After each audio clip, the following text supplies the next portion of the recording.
Hello everybody and welcome to one of my unedited top 10 videos. And this might seem weird that we're starting off with an introduction, but this is a slightly different top 10 memory video. Now you will see all 25 games, however it is worth noting that they are broken up a little bit. And the reason being is the first game I recorded was originally recorded with no sound because I'm very smart and rebooted my computer, the sound settings weren't working. So what I did was I re-recorded commentary over that game and put that in here. The remaining the remaining 9 games of my first broadcast are on this video unedited. After that, we have 15 games unedited. So this is going to be basically 3 segments. The first game with my original commentary over the first game, games 2 through 10, as they originally aired on twitch.tv/FakeMews If you're not following, you don't need to follow that one. The most important thing is you subscribe to my YouTube channel.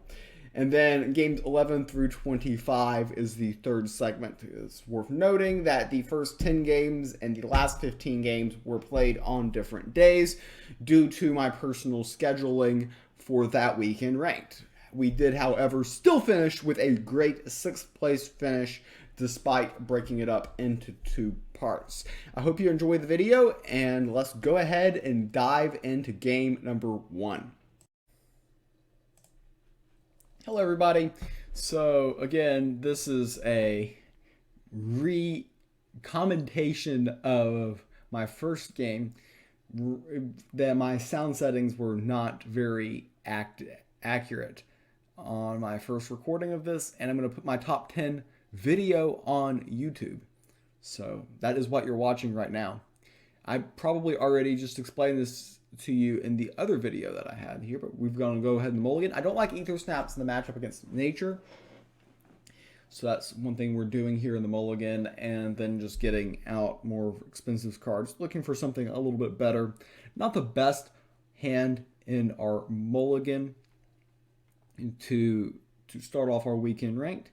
Nature can be a pretty tricky matchup if they get a lot of early momentum going. Like if they get a wild board, drop a wildfire, it can be difficult to come back. So we go ahead and conserve our pip on 1, and a big reason is we're not really flooded at 2. We're going to probably play Demetrios, and then that's all we can really do. We draw the Ether Snap, and the Ether Snap here is of very little value. They get cards like the Beetle in play and Marshwalker, and they can really get at you. So you see them, they play the Howler, and we draw the Academy Apprentice, which is a very interesting card. And we can play that and kill the Beetle if we would like, use our pip to kill the Howler. That is one line to approach here. We can also use our final draft to kill the Badger, use a form of power to kill the Hydra, kill the 2/1. So here we see what we draw, and we get Unannounced Arrival. So that is very good. We've got 2 Academy Apprentices, and we can set up a very big AoE type of turn. They go in with the Blade Fly. And critical turn here is we go ahead and just decide that, hey, we're going to blow up the world. We could have played Arcane Transcendent and gone ahead and killed everything the turn after. We're taking a lot of extra points of damage that way. Now, by keeping the Arcane Transcendent back, we can play that on the Unbound Flames and get a second board wipe, which would probably end the game most likely. They can't come at us with that many waves. If you're watching the first broadcast of the game, I was showing Axel, who came to go ahead and visit the channel. So that was a quality stream moment for the people who got to see that. There you go. That was the scene, what was going on. And go ahead and just show you the cat. He goes ahead, goes around, walks around in, and he is left. So that was the cat here. You see our opponent, they got a cat themselves and a 2-1. Now we've got decisions to make here. I think the best line is probably the simplest. We can play one Academy Apprentice, play an Ether Snap, and play the Form of Power. That is a very strong. We guarantee the kill on the beetle by doing that exact line. And we go ahead and kill the cat first, so we've got a 75% chance to take out the Howler with the Ether Snaps. And the Ether Snaps in this situation ignore me, so they are not very friendly. So they can trade that 2-1 into one of those very easily. The thing is we are just so far ahead right now. We've established complete control of the board, and this is a positive situation for us to be in. They go ahead and get that wildfire out there, trying to establish some sort of board presence, board value here. They're going to be able to get those off the board, but we are still in a good position. Ranger First Bow guarantees that the Ether Snap will die next turn. So the Unbound Flames we drew, we can reduce the cost of 1, which is going to be pretty effective. We know our opponent is probably about to get seize back control of the board very shortly. So that's one thing we need to consider. We go ahead, we make trade, and that's fine. I'm not sure that was necessarily the best line. Again, I've been wanting myself to play, just rewatching this game, I've been wanting myself to play the Arcane Transcendent to reduce the cost of the Unbound Flames. We see that they have the Relic Hate for the Palace Wand, so they do accomplish a lot there. Pick up the Vortimore. The Vortimore is nice because we basically draw a card. It replaces itself immediately. So that's nice and convenient. Go ahead and get a Blizzard Bolt. We've got in hand, we've got 10 points of damage from the Unbound Flames. And then in addition to that, we've got an additional 3 with the Blizzard Bolt, and the Academy Apprentices can go ahead and get some additional burst on top of that as well. Drawing's Tracking Bolt ultimately isn't going to change too much about our situation. I sense that my opponent is probably going to go wide anytime soon, but I don't do a great job of sensing it because I just go ahead and play the Tracking Bolt. So keep fighting for the board here. I felt that Shield Maiden was the best play in this situation. Again, rewatching this game, I'm questioning a lot of the decisions that were made here. But at the end of the day, we've still got 13 points of pure face damage in hand and additional spell boost. And what we see here is the Stag. The Stag means that they're going to be able to purchase the Vow of Champions, which can be additional heal for them. They go ahead, gain 6 favor. We gain 3 favor. Now, they probably need to play a minion to get something from the Stag. And there's a good chance of us just tossing out an Unbound Flames because we can. And that's the best reason to play an Unbound Flames. Our opponent has found the rope here before they buy the Vow of Champions and then play another minion. So they were debating, I guess, on which Sanctum purchase to make. And they've got a board presence here. So now the question is what do I want to do? And I waste no time. Go ahead, straight for the Empower. The question is do you want to use the Shadow or do you want to use the Meteorite? And I elected to go with the Shadow on that attempt. The Meteorite should get some play. The Form of Power is a great card from the Sanctum for us because we see that we've got the Academy Apprentice. So we can play both Academy Apprentices. The Form of Power gets basically doubled the spell boost, and then we can toss the Blizzard Bolt to the face as well. So that's a lot of damage to just throw at our opponent's face, and then we've got the Unbound Flames as well. So they're going to play the Vow of Champions and heal their god for 4. So they sense that they are in trouble, and they're correct on that assumption.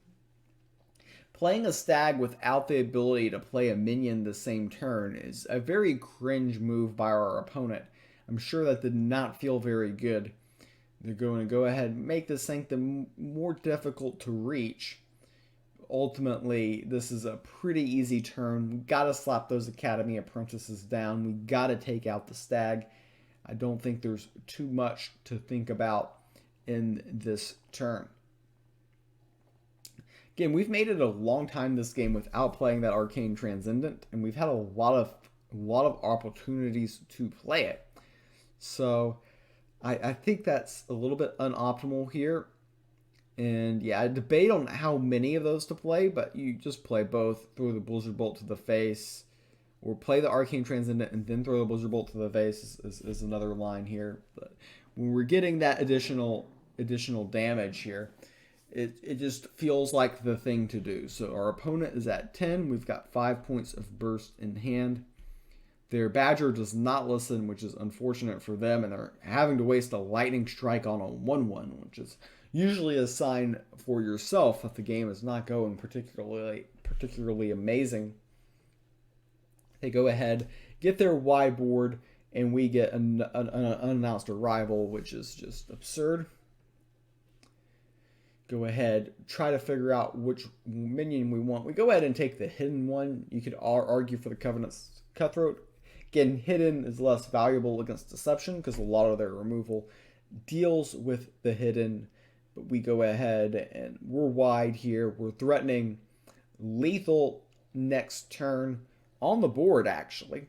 We don't need anything from hand, but we've got the additional Unbound Flames to go, a little bit extra.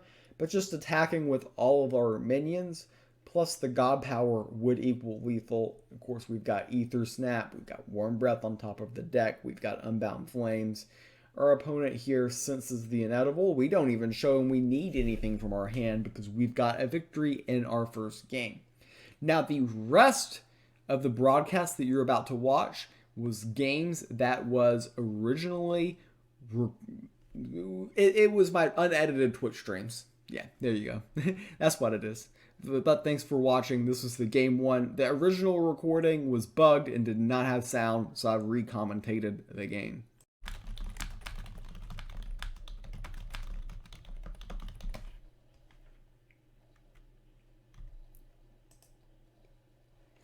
All right.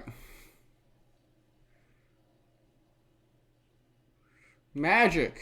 Who would have thunk it? They are creative. They know what they're doing. We're in second, so doesn't mean we lose. Oh, they're 4C, so they're going to kill us quickly or something.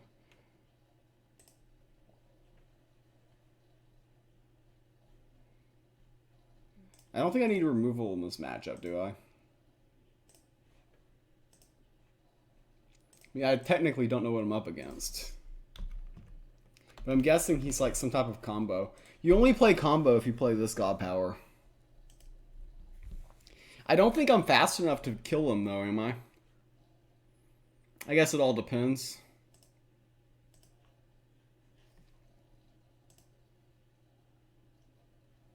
This is not a very good draw. Probably play this next turn to reduce this. Ideally against these combo decks, because I mean, they only pick this God Power if they're playing combo. So ideally, you're able to rush them, but I've got a really bad hand.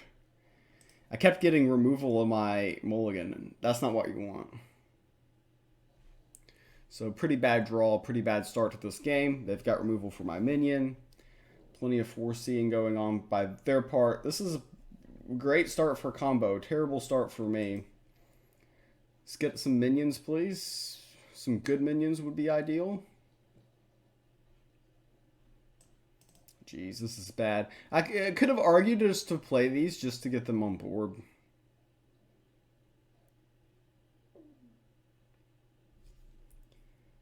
Yeah, this is not good.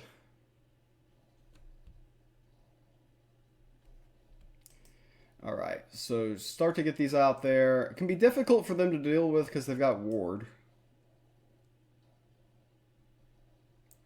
Unbound Flames doesn't get a cost reduction at all. Don't really have much in hand that's quite useful in this situation.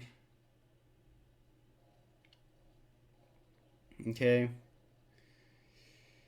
All that does is actually give me a target. I was about to say, all it does is give me a target for these, but I guess they're going to try to do something to me next turn.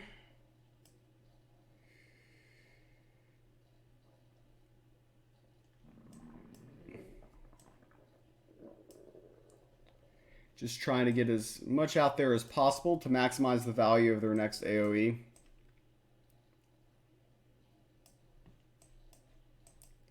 And to push a little bit of damage here. Probably going to pick this up from the Sanctum if we can. Yeah, they have Shaped Blast, no surprise. They can actually afford this now. Maybe playing both of the spell boosts was a little bit questionable, since we only got one extra damage in.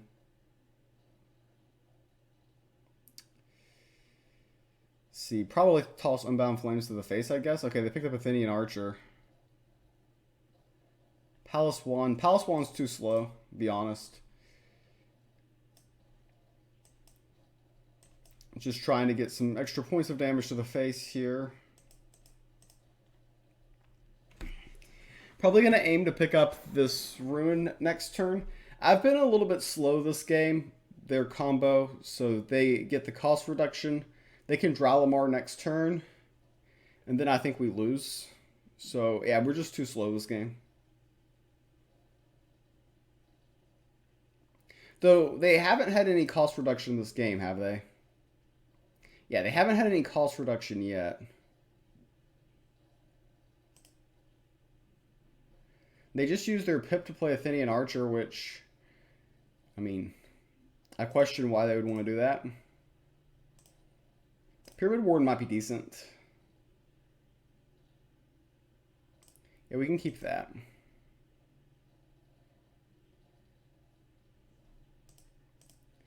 Bigger body.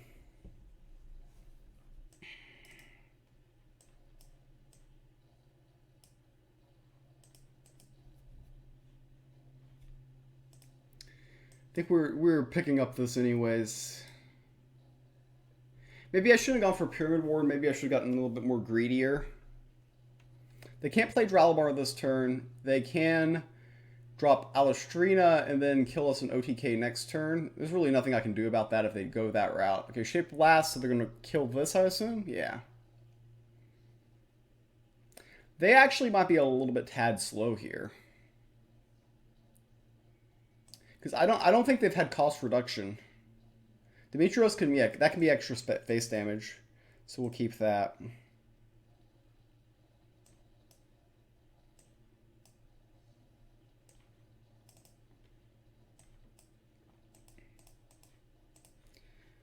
mean, they've got to be close. Whatever combo they're going for, they have to be pretty close to just killing us, I would assume.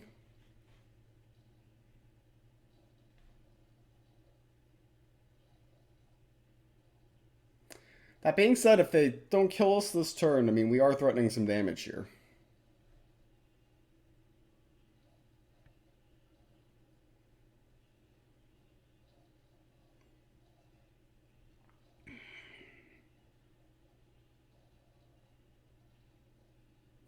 Played a lot of cards. Vow to Heal, I assume. Yeah, I think we've got him though.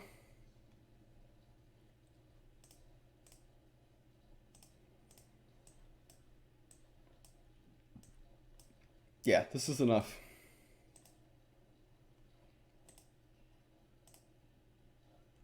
It's interesting because I didn't think that game was going particularly well.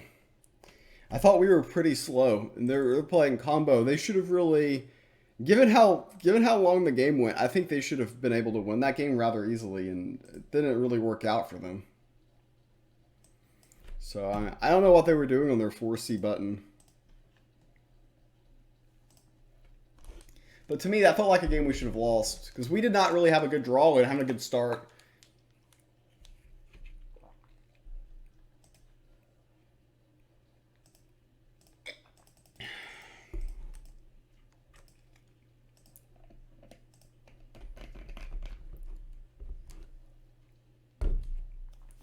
But I guess it all worked out at the end.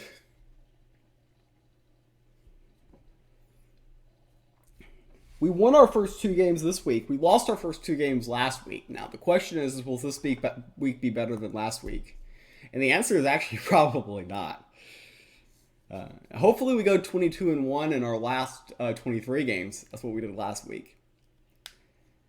After the 0-2 start, still ended up with 22 wins, which is a great score. Anything at 20 plus is welcome here. It looks like we're gonna queue in for like 3 minutes here. I was hoping to get like 10 to 12 games in this stream. That ain't happening. That ain't happening.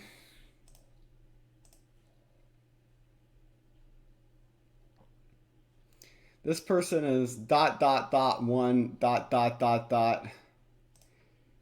I don't want the Cram on Brown Flames, Ether Snap. Maybe I should keep Ether Snap in this matchup actually.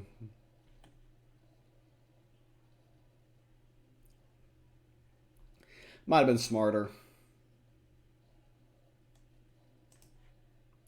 I'm going to get the double Shadow Scryer in play. Add the pressure.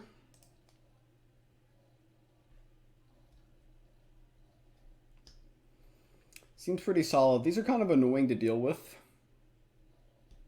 Yeah, I mean, if they're trading their GP for the ward on one of them, that's a great deal. I like the unannounced arrival with the Academy Apprentice, even though it might not be the best in this particular matchup.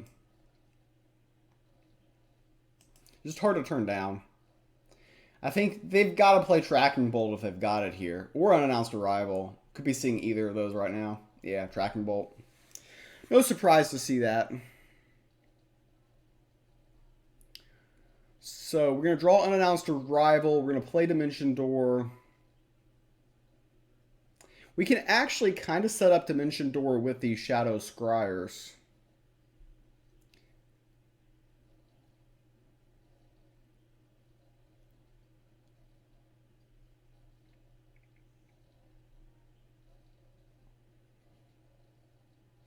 Okay, I don't want Tracking Bolt. I guess with only one Shadow Scryer, you're not really setting up particularly amazing. I said I didn't want Tracking Bolt, and then I ended up getting a Tracking Bolt anyways. That's how the game goes sometimes.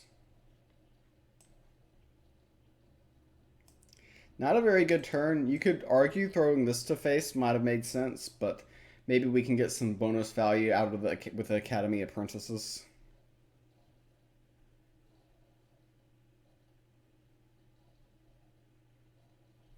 So they're going to draw 2. We're going to play this. Dimension Door. There's just nothing really Dimension Door synergizes with in my hand here. Okay, Undead Chimera is the best option. I'm guessing they're playing a slower deck. So after the attack, the dealing 2 damage to each god, I think is advantageous to us. We've got a little bit of the early momentum here on board, so probably favors us.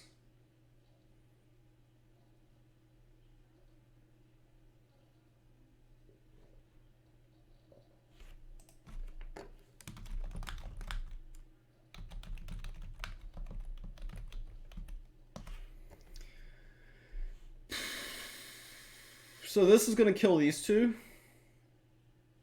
This hits here, and then, yeah. It would be a mistake for them to use the GP on themselves. Okay, they use the GP here. Just kind of smart.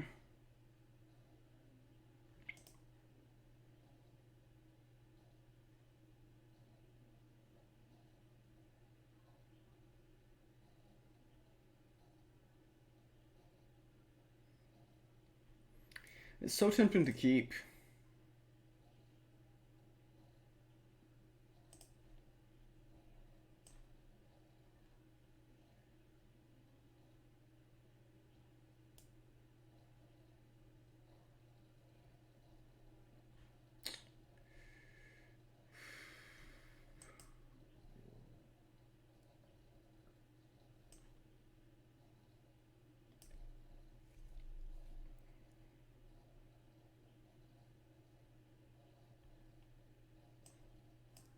So we're just going to trade this to get the last durability off the Lightning Talisman.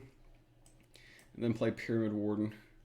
They have nothing great to reanimate from the Void. We get Vow of Champions.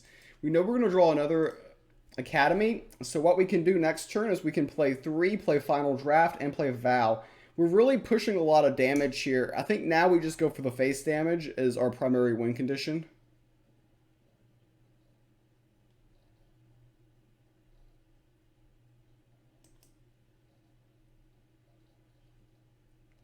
Yeah, they're ramping. They empowered there too.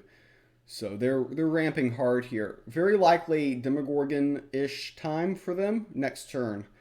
So we're going to go with the Triple Academy, and we're just going to push as much damage as possible here. We can get the Vow in as well this turn. So I mean, getting 2 spells is pretty reasonable. Okay.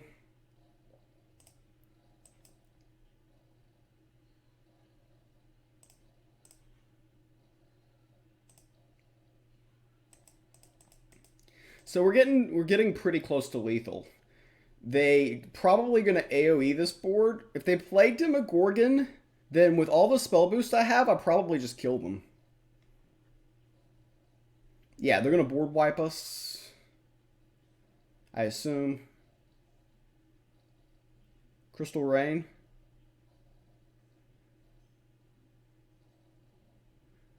Okay. Okay.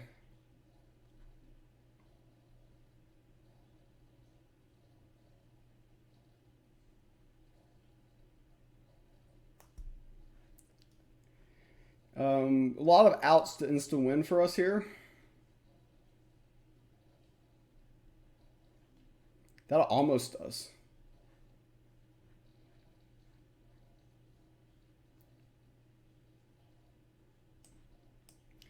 Just deal 1 to everything.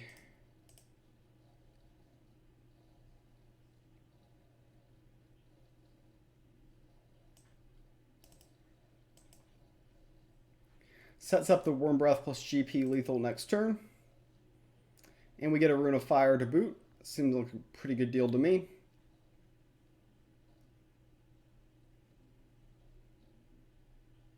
Can play Ether Snap, Worm Breath, Rune of Fire. That's the line. Okay, they get into Shape Blast here. They probably... I guess Safeguard Incantation is a card. Now, that doesn't save them because we got this, yeah.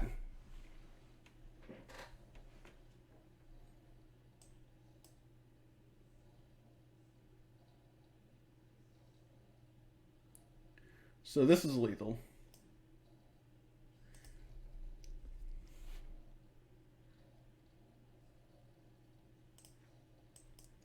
Yeah, they thought that that would probably save them, but we actually had enough burst to get around that.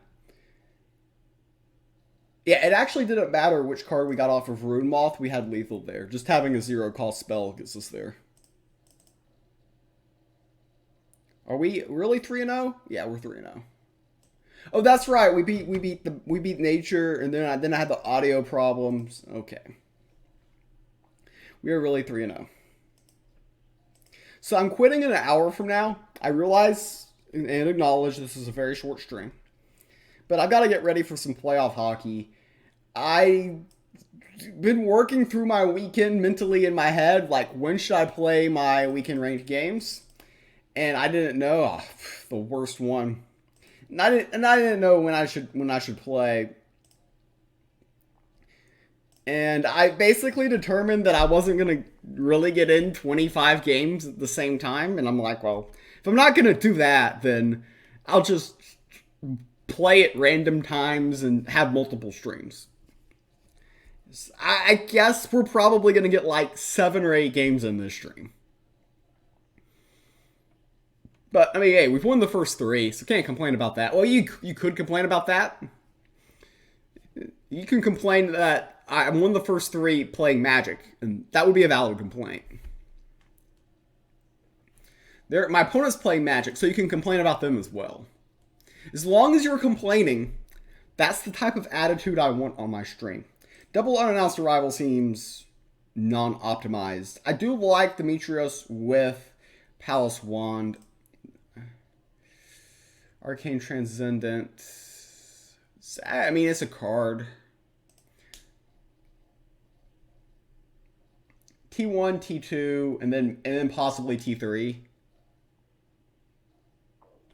We're not emoting triple box.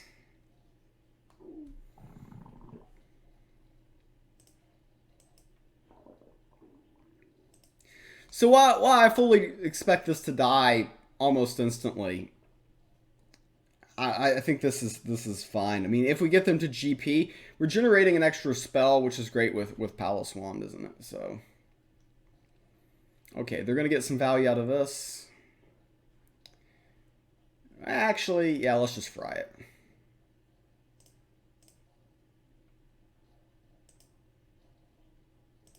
I mean, I could have pipped out the Arcane Transcendent there if I wanted to, but I just thought frying their minion was pretty simple.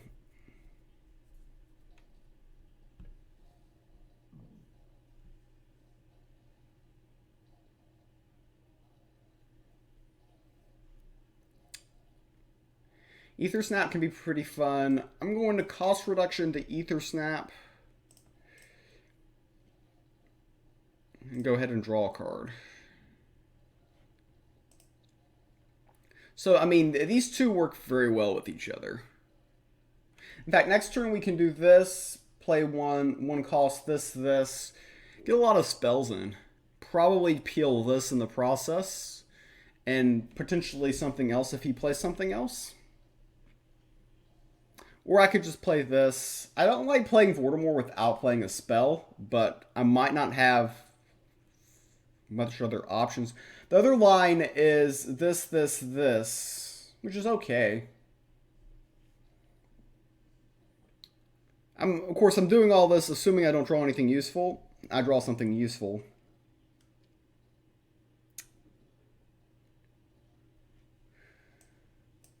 So I just like playing this pretty early against Magic. Good things happen.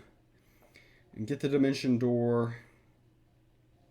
Okay, so a free form of power. Seems like a pretty good deal to me. I get out Vortimore, which is guaranteed to draw a minimum of one card. Get the card draw here. Dimension Door is pretty excellent. Form of power, very likely to die. I'll save this for next turn. I think these are very likely to live. We've got a very good position now. These are difficult for Magic to deal with. Usually it's going to take multiple spells. And we've already gotten some value out of them already.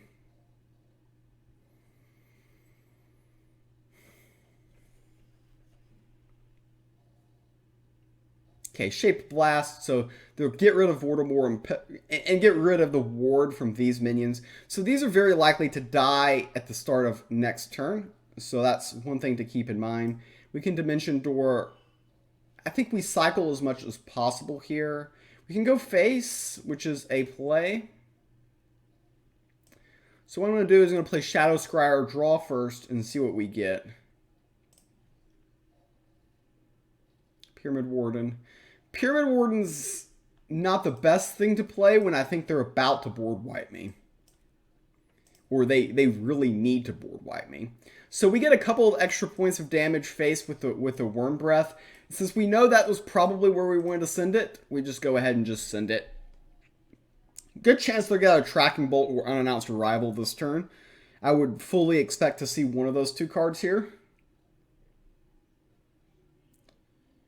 But we've got some good card draw mechanics right here. We've got some spells to the face that we could potentially throw out there.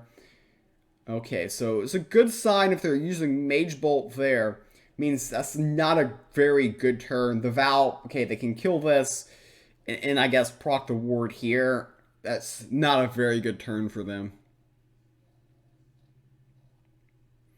Yeah, that was a very slow approach by our opponent. Probably a good time to drop Pyramid Warden in his next turn. I don't see any reason not to. Unbound Flames. More face damage is pretty good, I think.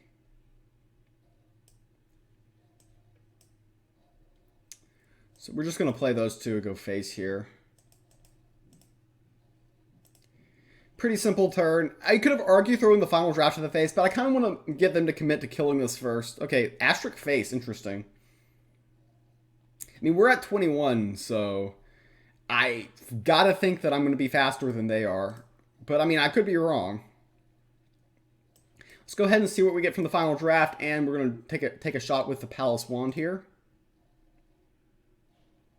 Okay, Blizzard Bolt. Grab this. Just send one of these Unbound Flames to the face. We got them to 6. We've got lethal next turn.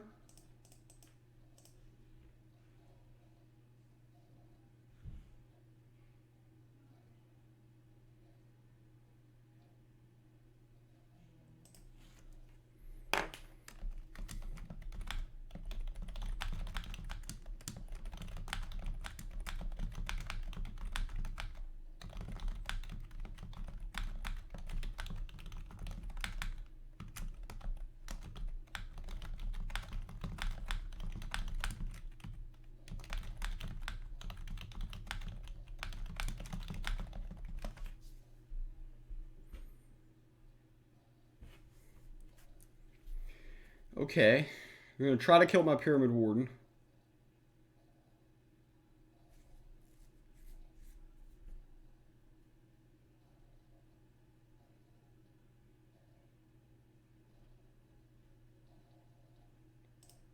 Yeah, it doesn't matter. It's just lethal. I was nice. I didn't empower it. Like, I could have killed his stuff, but I wanted my Shadow Scryer to live to see the end of the game. I'm a very nice streamer.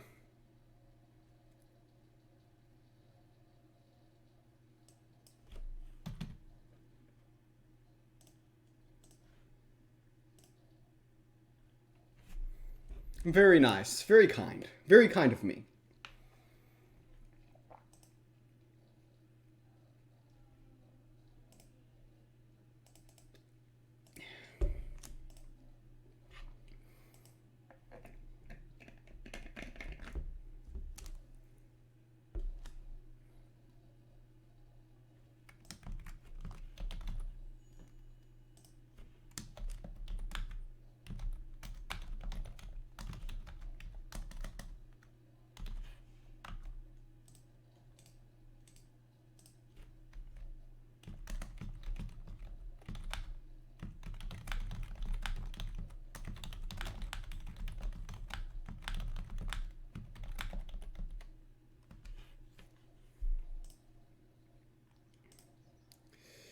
Alright, Deception. Is that legal? Probably, I don't know. I actually like Deception. It's a decent try. Unannounced Arrival, I think, is pretty strong. They're playing Thievery, so it makes me think they're playing Control.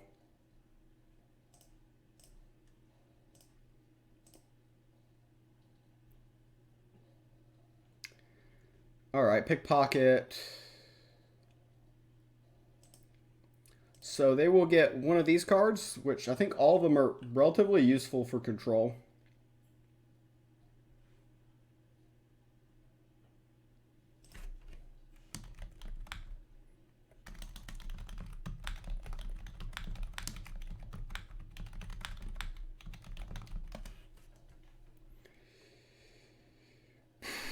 Good start for my opponent. Definitely a good start for them. I'm going to do this. I'm just going to cycle Dimension Door to draw an extra card with the Vortimore. They're probably going to peel this, I would imagine. I'm hoping that they got Vortimore as well.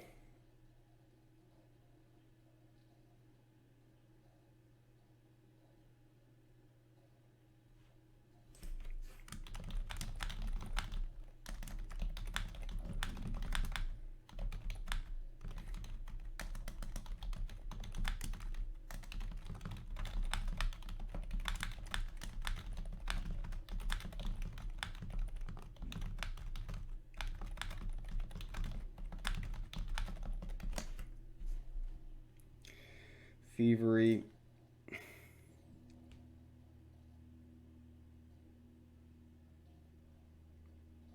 Figure they might want to chop away here.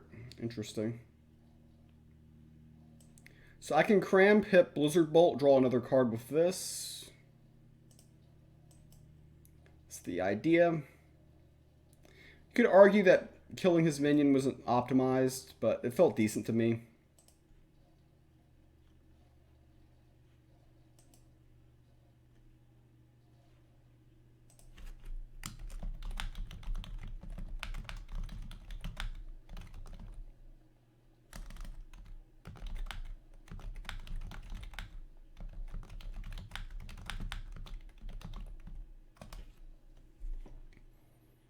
Can play this peel here.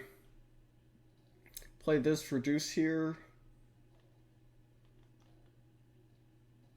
This guy's gonna die. Gonna make an unannounced arrival cheaper. Next turn we're gonna board wipe. They're gonna pick this up, which is gonna be useful for them.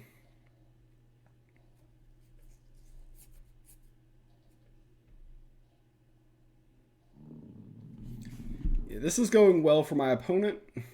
I've said that like I think every game today and ended up winning them all, so who knows. I have no idea what their deck is. I think there's some type of control deck and I have a slow start. They're doing a good job of stealing stuff though.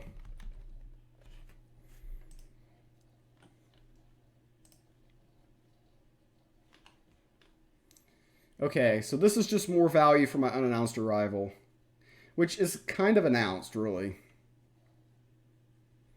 Probably going to peel this, I would assume. Yep. So we just play 2 Bam Bam.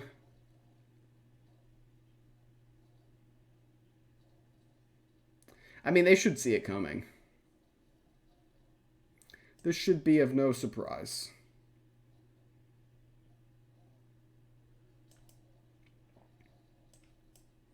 So obviously this is the stat reduction cost. I don't like walls here because they can't attack. I hate Sentient Shard as a card. Like, it's just a bad card. Maybe Wall of Lightning has a purpose because then we've got insane spell boost on board. I feel like he has to kind of deal with it eventually. We get immediate value out of the form of power. They probably just kill it. I don't know. Sentient Shard's difficult to deal with, and maybe we get an attack at. I would probably get an attack in with it.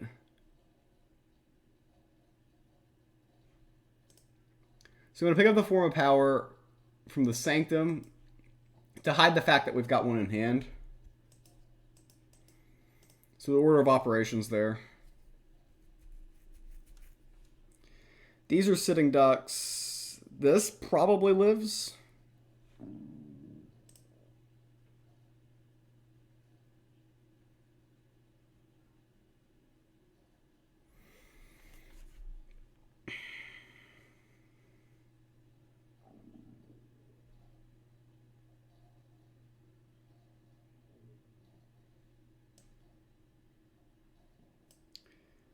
So we get +4 spell boost.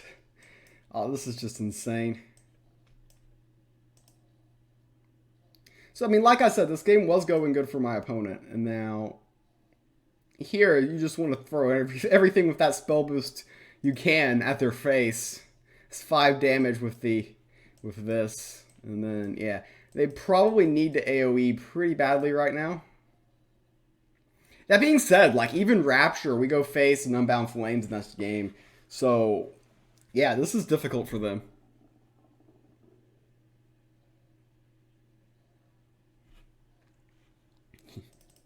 All right, yeah, I thought that game was going so bad. Like, they stole my Shadow Scryer, and I'm like, ah, no. And then we win.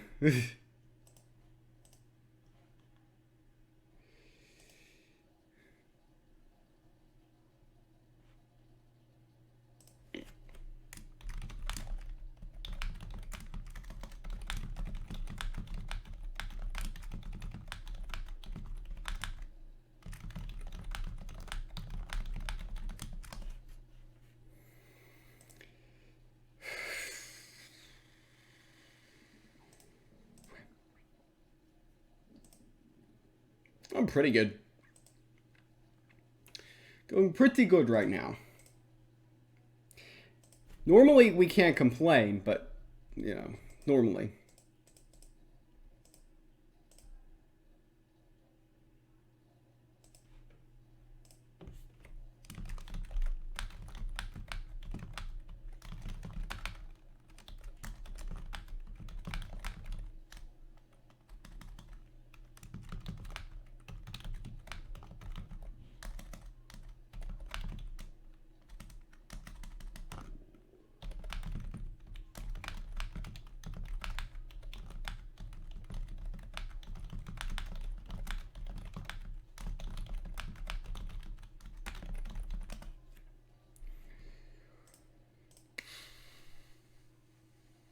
This with this is kind of combo-y. This kind of works well with all that. I don't know. Full keeping is there.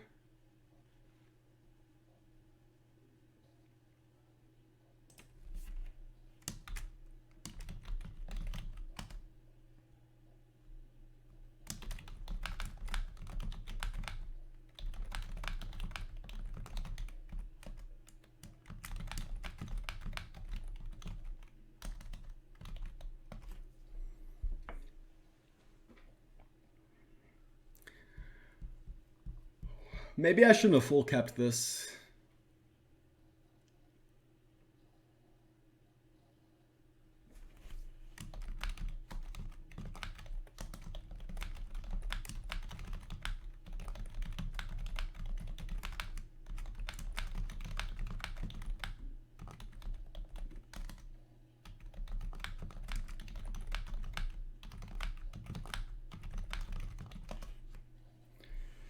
Oh, that's quite the turn.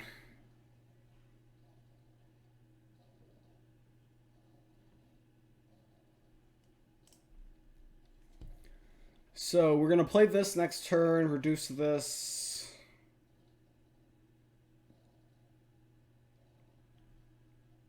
They literally dumped their hand on turn one. If we could get some spell boost to go with this, that would be huge. Because I think if we get bored, we just win. If they draw a wildfire, we probably are pretty screwed. Unannounced arrival, I have a feeling is going to be useful here.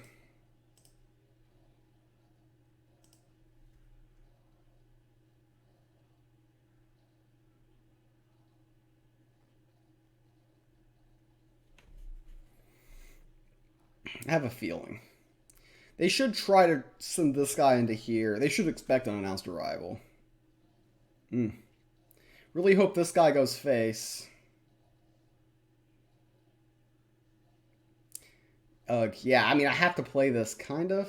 Well, I could Tracking Bolt, Ether Snap. Nah. Thing is I can't Tracking Bolt and Ether Snap. Those don't really coordinate very well. If I could get Spell Boost now, I think I win.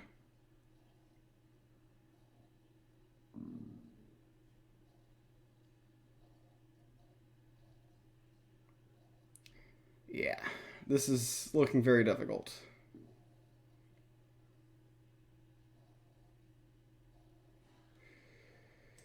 Okay, we just got a high roll off of this.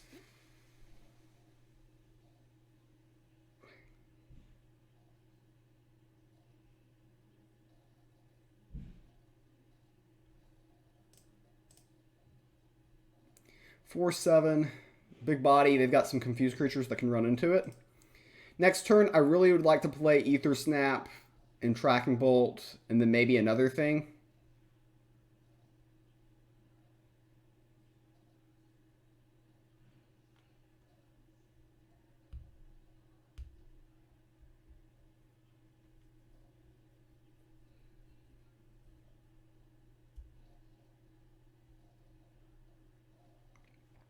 Guess now we see where the confused minions go. Okay. Ooh.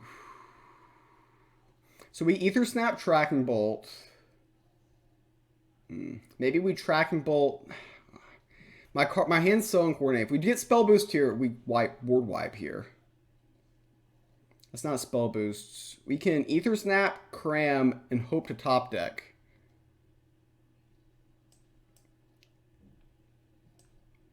Yeah, let's get something useful off of Cram, please. Dimension door is something. Form of power, please. Oh, hey. Ask and you shall receive. Man, both of those went face, you idiots. At least we kill this. They basically... Yeah, I think we're pretty much screwed here. I want this.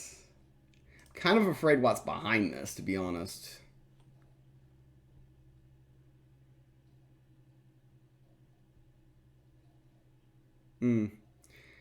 I think that's lethal, right? Yeah. They just drew perfectly that game.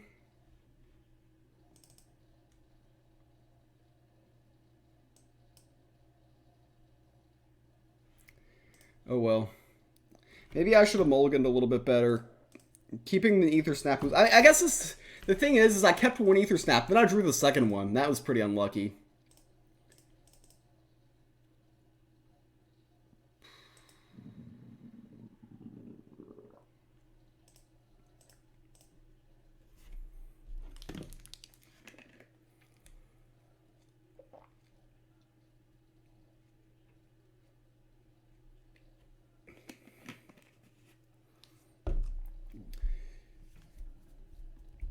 Yeah, I really needed spell boost at some point there.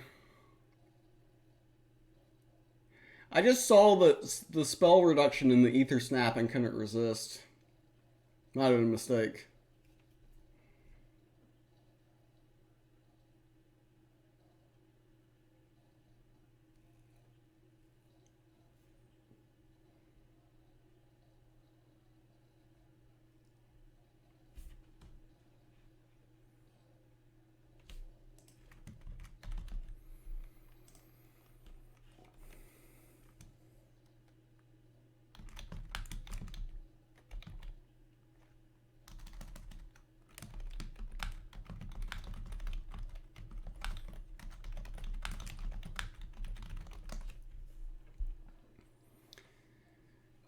Now see the game is rigged. I have talked about this in the past. You lose a game, and they always make you wait 3 minutes after because they know you're tilted, and they're like, what could make their satisfaction of GU even less? That's what they thought in the programming, and they're like, I know, let's make them wait 3 minutes for no reason. And you know what? They're correct. They're absolutely correct. Absolutely correct. It's always like this. After you lose a game, they make you wait. And the thing is, if I disconnect, then I'm going to get credit for a loss. I know there's going to be people in chat. I do it all the time, and I don't... Yeah, I get it too. During the week, I do the same thing. I'll disconnect after 30 seconds, and usually it doesn't count against me. Usually it doesn't, but sometimes it does. Sometimes it does, and you can't risk that on weekend rank. So you have to sit here frustrated because they know you've lost. Because this only happens after losses. Like it only happens if you're having a bad day to begin with, and they're going to make you wait 3 minutes. This is so stupid. So stupid.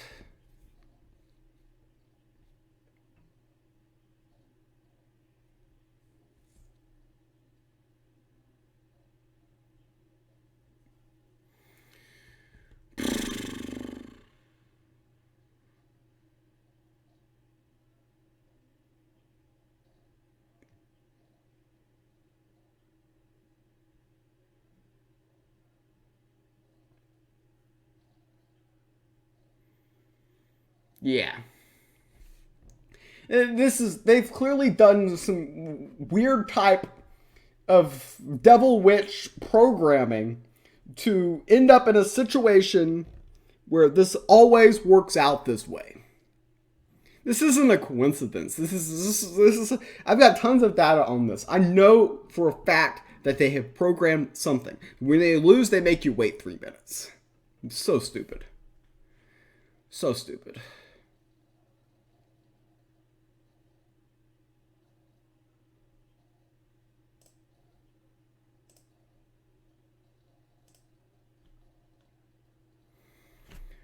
So stupid.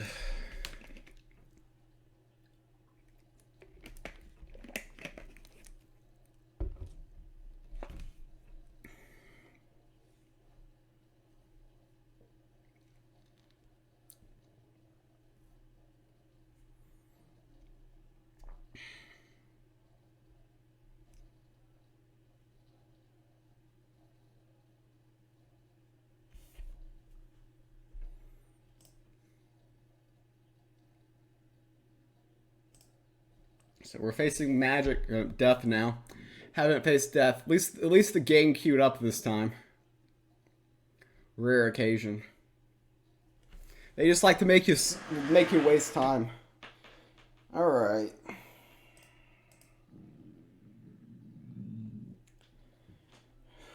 They're doing this. I don't know what that really means, but.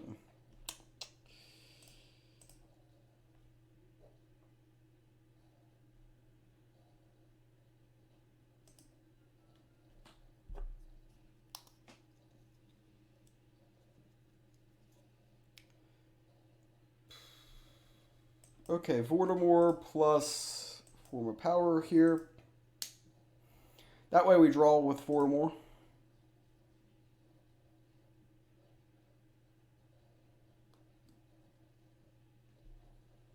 Okay, so Palace. We have a lot of options here. Arcane Transcendent Tracking Bolt Face is a line. This. I think the line is actually this.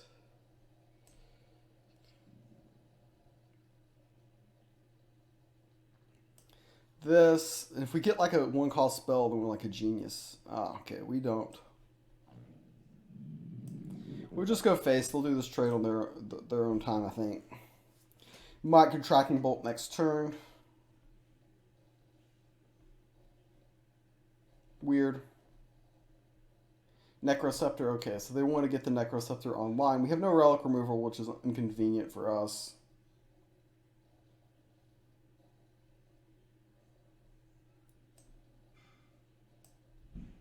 I shouldn't have played that first.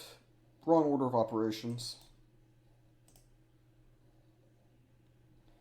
Kill their stuff, draw a card. Ether Snap can be pretty useful with this on board.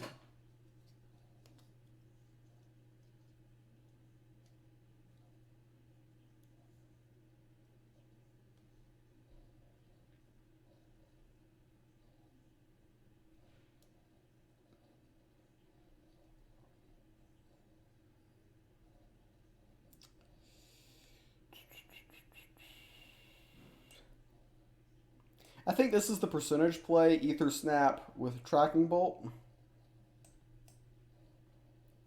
So if I Tracking Bolt here, very likely to kill this.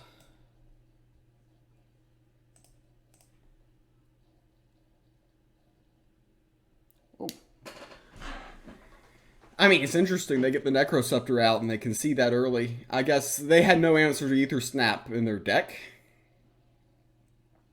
I mean, Ragnarok deals with the situation pretty nicely. But whatever.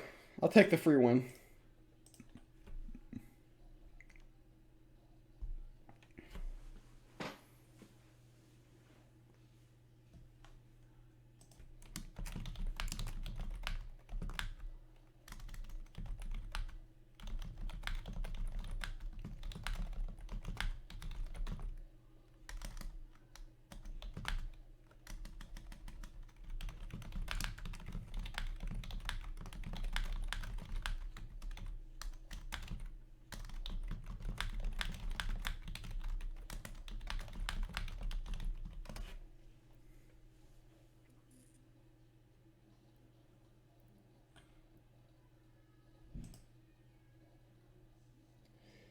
Mage Bolt.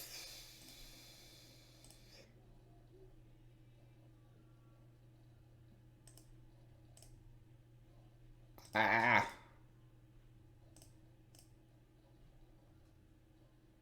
These are actually pretty bad in this matchup. I probably should have just tossed it. Love opening with the Pyramid Warden early.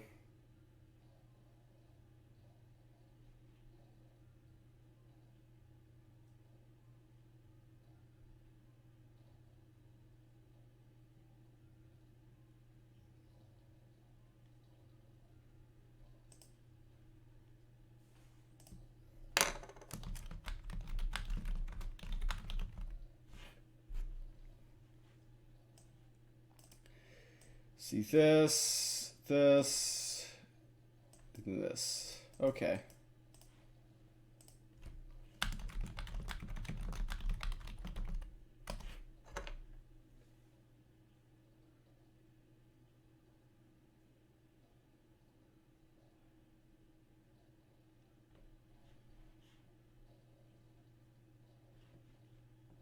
Badger.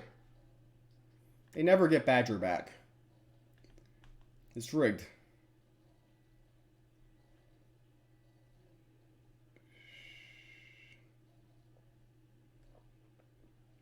mean, I can cost reduce Ether Snap. Seems like a play.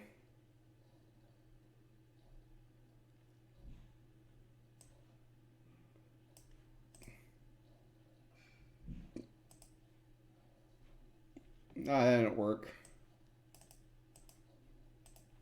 We are setting up Academy Apprentice plus Announcement Arrival. I know I could have Blizzard bolted that, but that wasn't the play. It's not like I'm worried about a wildfire on a one wide board either.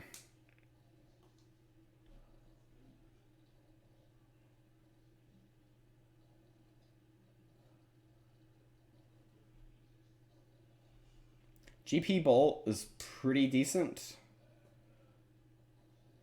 Playing when unannounced arrival is a play. I don't know. We're just kind of patient here. We've got this. Invite them to go wide and then punish them.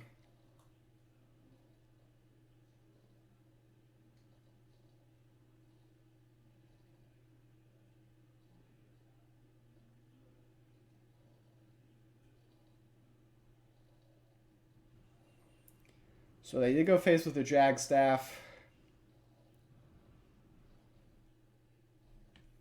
Apprentice, unannounced arrival is the line for me next turn. In almost any scenario.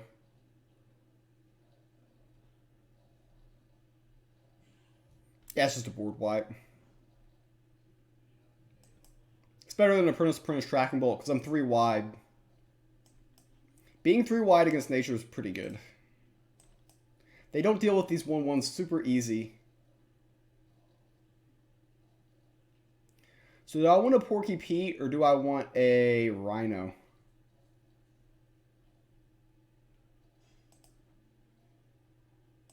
I think I want a Rhino. I mean, Porky Pete was an option too. Okay, interesting animation there. I guess this is only a 5/5. But we've got a pretty wide board. Very likely to drop Ether Snap next turn. Okay, Wildfire there.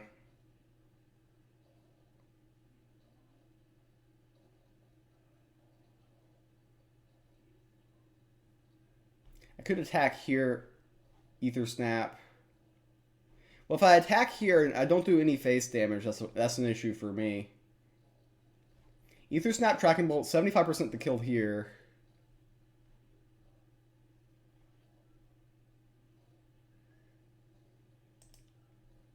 I think the best line is actually this. It's a weird looking line. But we're guaranteed face damage. I don't want to mess with the 25% on the Tracking Bolt there. I get wrecked too often that way. Like, honestly, both of these are pretty fine.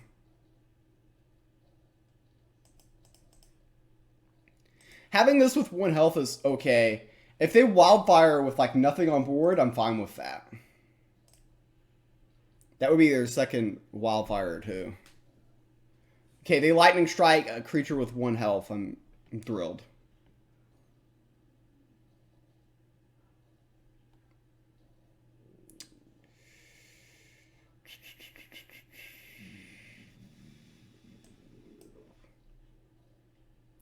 I have multiple ways to play this, and this is probably not the best, but it's the fastest. Just push 4 damage here. And grab this. We're very wide. I'm trying to think of the best way they could punish me. And, I mean, they could play the Hunt here, which kills these. But these still live. We're pushing a lot of damage. Okay. Tracking bolt kills this.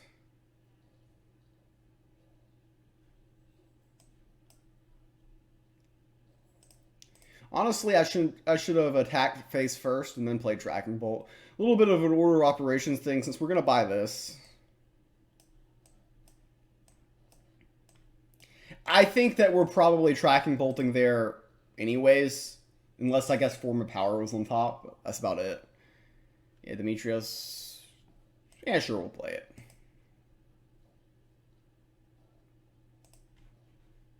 Very wide here.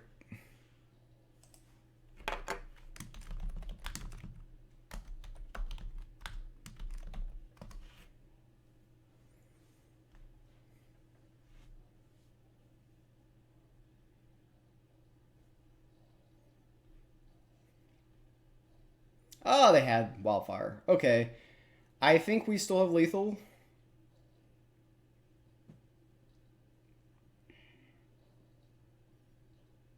Yeah, this is lethal.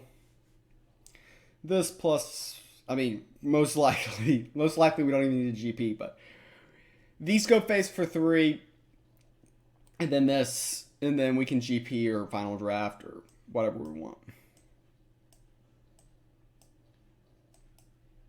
Oh, I forgot to use Empower. Idiot. Idiots. Static ether bugs don't know where to go. I could have played Tracking Bolt, but that required more clicks. So we didn't do that.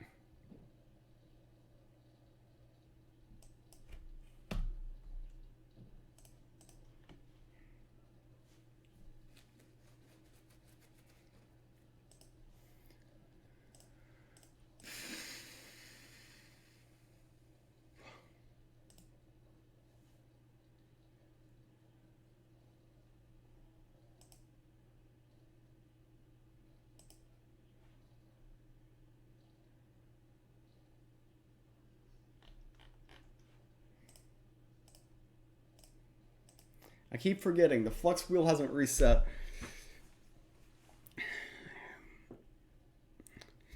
I will probably play 2 more games this stream, or 1 more game, or 0 more games if it doesn't let me queue. That's how the math works. After this, I'll go for a walk, grab something to eat, then get ready to watch some hockey. That's pretty much where I'm at right now. Decide not to do my normal weekend rank because I'd rather watch hockey instead. Win for all of us, right? But I'll continue my weekend rank sometime tomorrow. Probably before the play to earn tournament.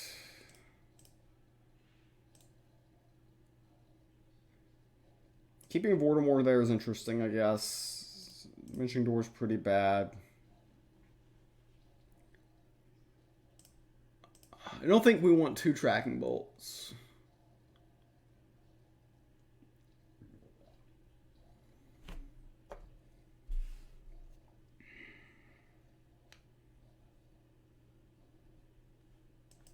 Just gonna cycle this. Would have loved to have had Pyramid Warden in my hand before.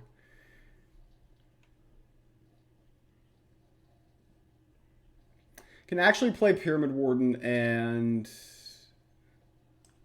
I mean, it is slightly awkward for them. They do give they do this. It buys me a turn of defense. They get this back from the void. Oh, they just lightning strike it. Okay, but they lightning strike it, they get nothing back.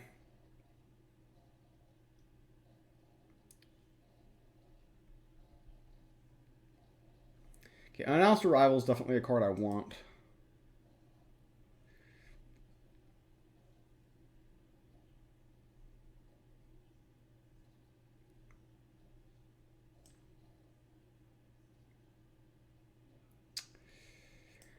I think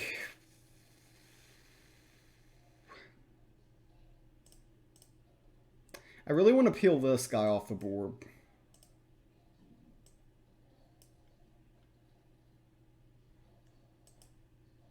Less concerned about him, he doesn't regen. They wildfire here, we're not getting wrecked too hard.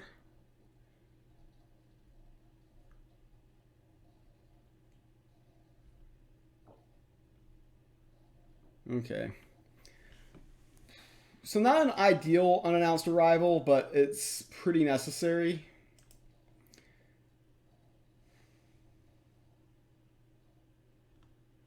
Okay, that's big.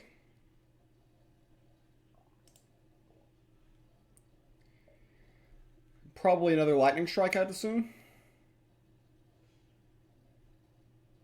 Canopy Barrage. A lot of cards I could have here. Falling Star.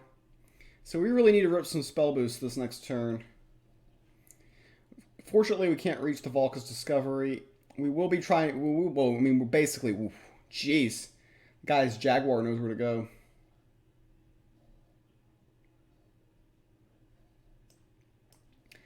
Okay, no option on this turn but to do this, this, this. And yeah, we'll just give this up as well. They're so likely to have Wildfire right there. Hey, Rune of Fire. Now Wildfire doesn't wreck us as bad. Okay, hopefully the Badger goes face. He does. Good Badger.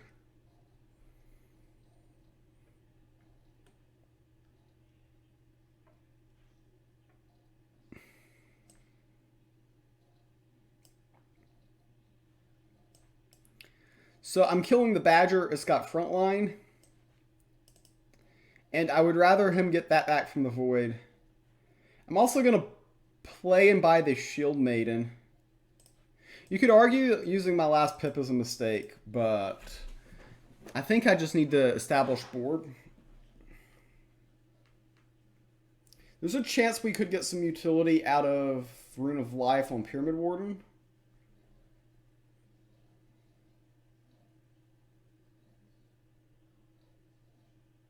Revivification is huge there. Big turn for our opponent.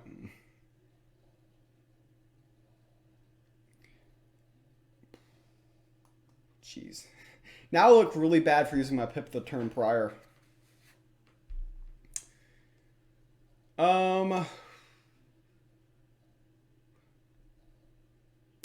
If they have Wildfire, we pretty much lose. So that's the thing. Attack, attack. Rune of Life here. They're still going to attempt to rip there.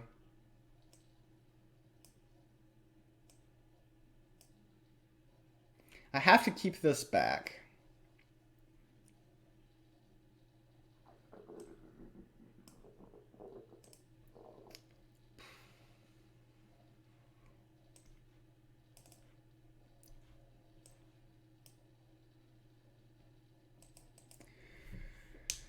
I mean, I honestly think they have Wildfire, so buying Card Shark is just a mistake here.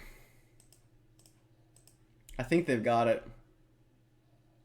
The question is can I live to get Unbound Flames off? Okay, maybe they don't have it.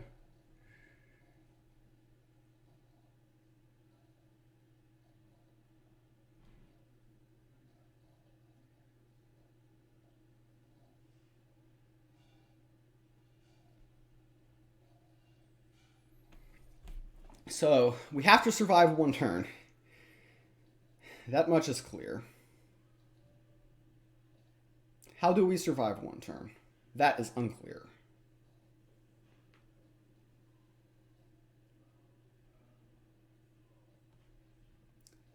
So if I do this,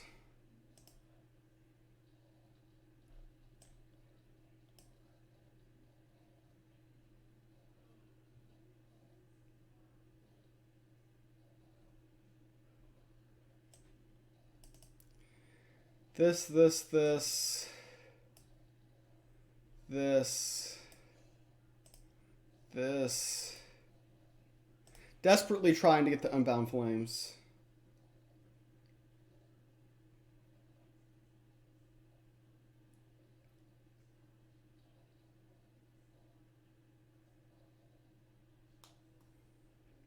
I mean, they're probably gonna go kill this, I would assume.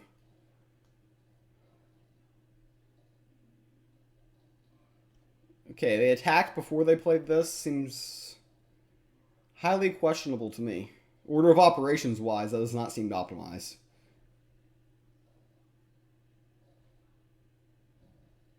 Okay, draw a card makes sense. We're definitely going to board wipe them here. Ooh. Okay.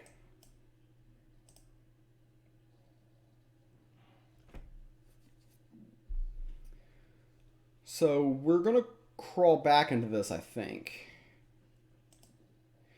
I could have argued making the Sanctum purchase in the form of power, but we'll let it sit for a bit.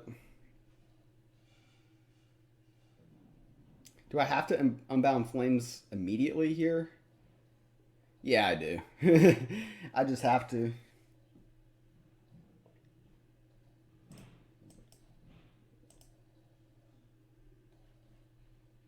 And we're just gonna purchase this. Cycle the Sanctum.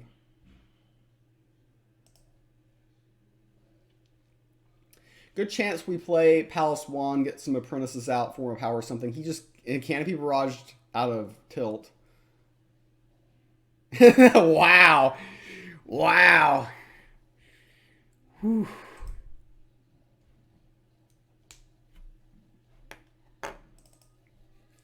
One more game, chat. One more game. I think that's fair. Quitting after 10 seems that's like a nice even number as opposed to an odd number. But I am an odd person, so maybe I should quit on an odd number.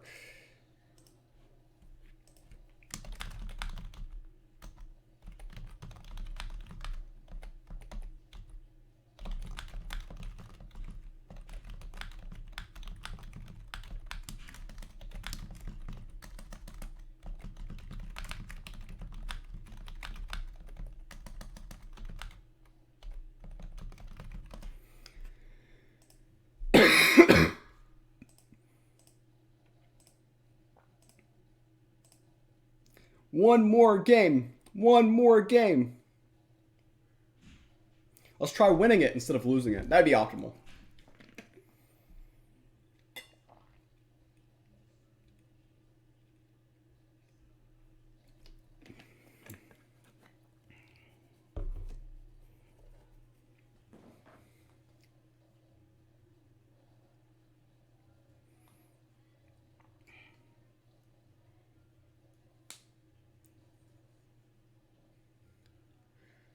See how this goes. I think that was an early concede by my opponent. They were just tilted. The double unbound flame.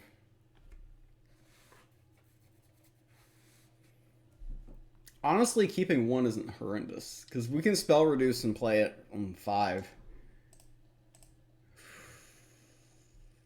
I mean, with this, we just gotta go for the unbound flames, right? Not the unbound flames, the other card. Okay, Palace Wand is fun.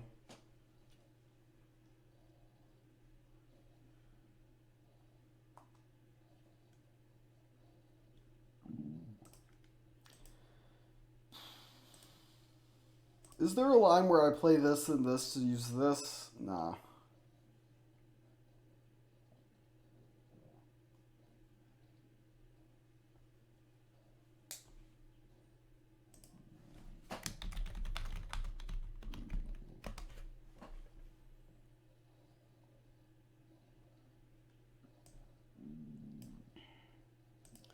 Kill this, draw from this.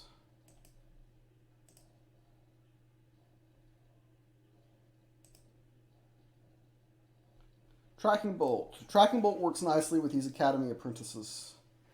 So I can board wipe them if they do anything super sneaky.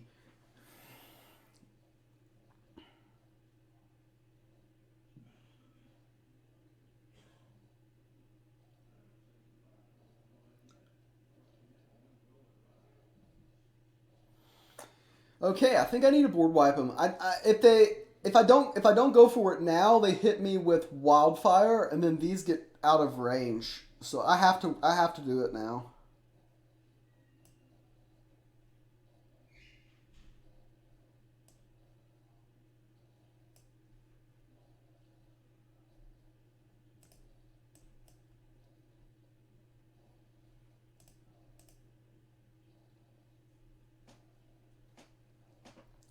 So we really slow them down. We get the card draw generation from the Palace Wand. I think we're doing good here.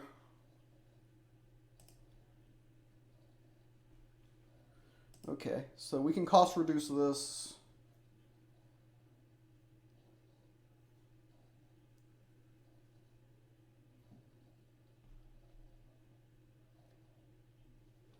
Another tracking bolt, that can be fun.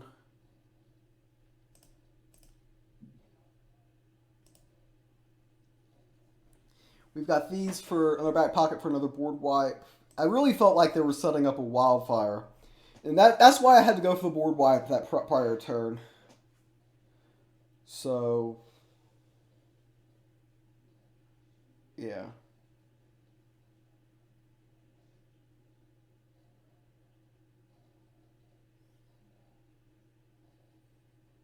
Canopy okay.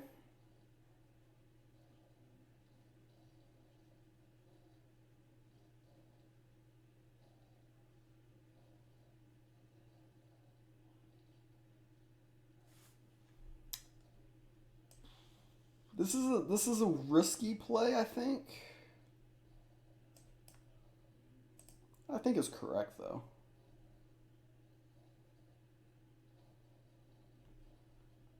Really didn't want to go face there.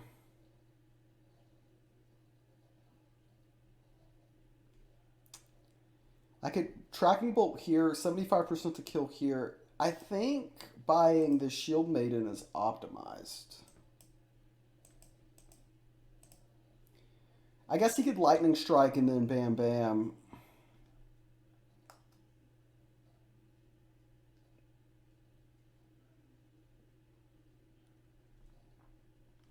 That still requires a lot though.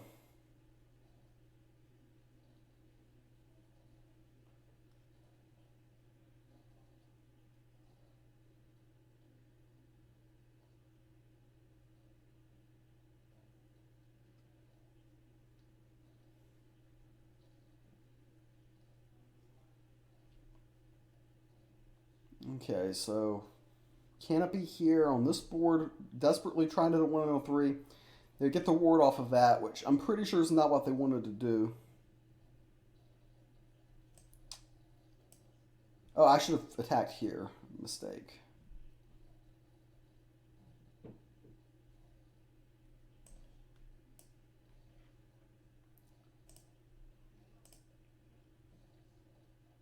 I don't think it's really going to matter, though.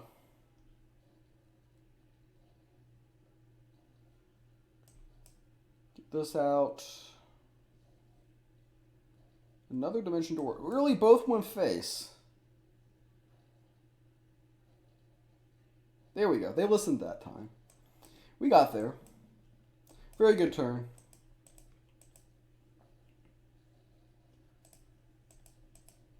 Keep drawing cards.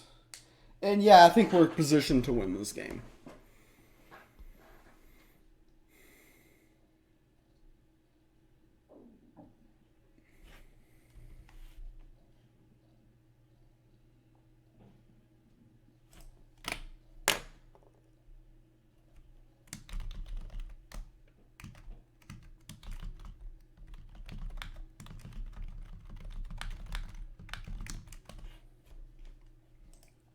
Ah, they're going to burn this guy.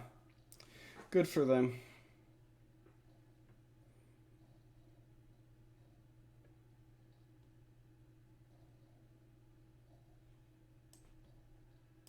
I don't even know if this is optimal. It's just mean.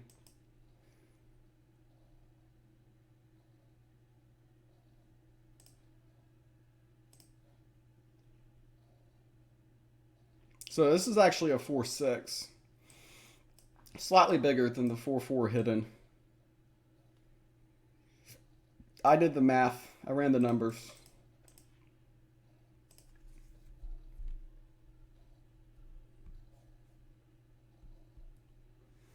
It's an injured Hetatori, but it's not injured. Broken. We're playing broken cards here. Heta Iroy. Heta I return on investment. There we go. I got a pretty good return on that investment. We killed all of his things and summoned a 4/6 for 4 mana. I haven't run the numbers, but I think that's pretty good.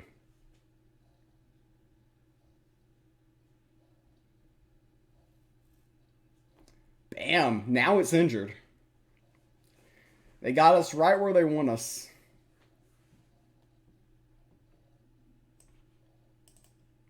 I mean, I can pretty much do whatever I want now. Oh, did I miss lethal? Oh, chat, I miss lethal. Worst player ever. Worst player ever. Okay, I have to end stream now because we missed lethal. Have a good day. I'm going to go for a walk. Then I'm going to take a shower. I'm not going to stream that. And then I'm going to go watch hockey. I hope you all have a great day. And I'll probably finish my game sometime tomorrow after I wake up. I'll probably be awake then, but not like super awake. I'll be like halfway awake. Hope you all have a great day. I'll look for somebody to raid in 6 minutes. Got a bad start in the best of 1 phase. That better not count against me.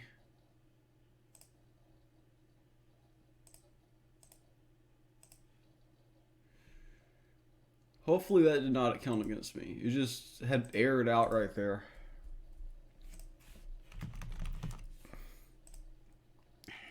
I'll be monitoring that.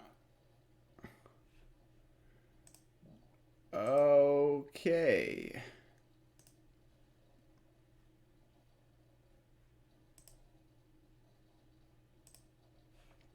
Now I'm going to check the Discord.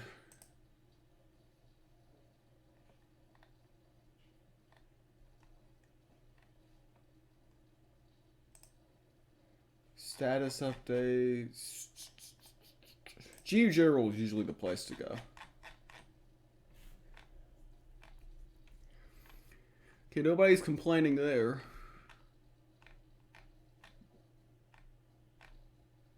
I see. I mean, usually if something's wrong, something's going there.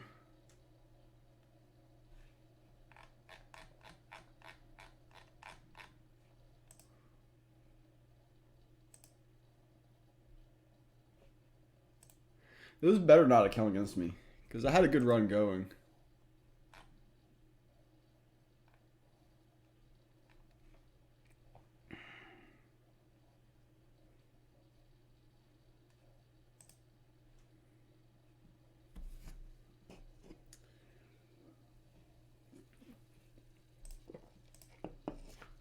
This person has 2 boxes, so they're a lot of fun. Tracking bolts can be pretty good sometimes here. If they're hidden rush, I guess. I don't know, it's not consistent with Pyramid Ward and Shadow Scryer, so I'm just going to mulligan it. Save my Pip. I mean, you can argue Pip Pyramid Warden there, but turn 2 Pyramid Warden is fine. Don't necessarily need to Pip here. Okay. So they're aggro. I might should have kept the Tracking Bolt. I mean, a little bit biased because I just lost to Control Deception in the Play to Earn tournament. So I was like, okay, Control Deception. But they're clearly not Control Deception. So maybe that wasn't wrong here. Okay. So these are pretty annoying. The one thing that this does let me do is I can go here and I can ping here. And I can fill up his void with these 1/1 skulkers, which aren't particularly useful. Form of Power I think is going to be pretty good since I'm lowish on mana here. I can actually get Form of Power for free. No way to spell boost it though. Definitely just rip here. Rip here.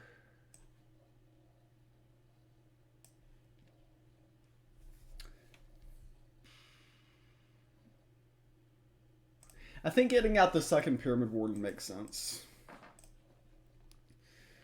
It kind of shuts them down a little bit here. We're going to draw Form of Power, so we can play Form of Power and Room off next turn if we would like, and with these lads in play, we're kind of protecting that setup.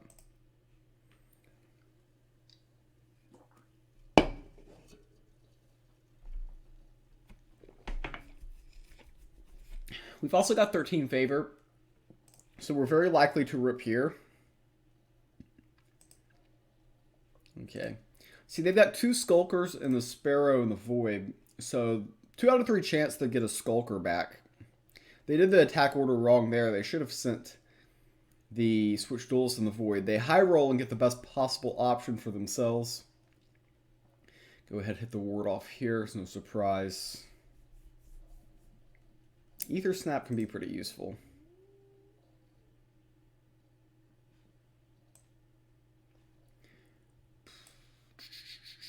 I've got a lot of options here. This is kind of just dying at the moment. Can play this to reduce the cost of the Ether Snap, play Rune Moth, and just trade off the Shadow Scryer since it's just about to die.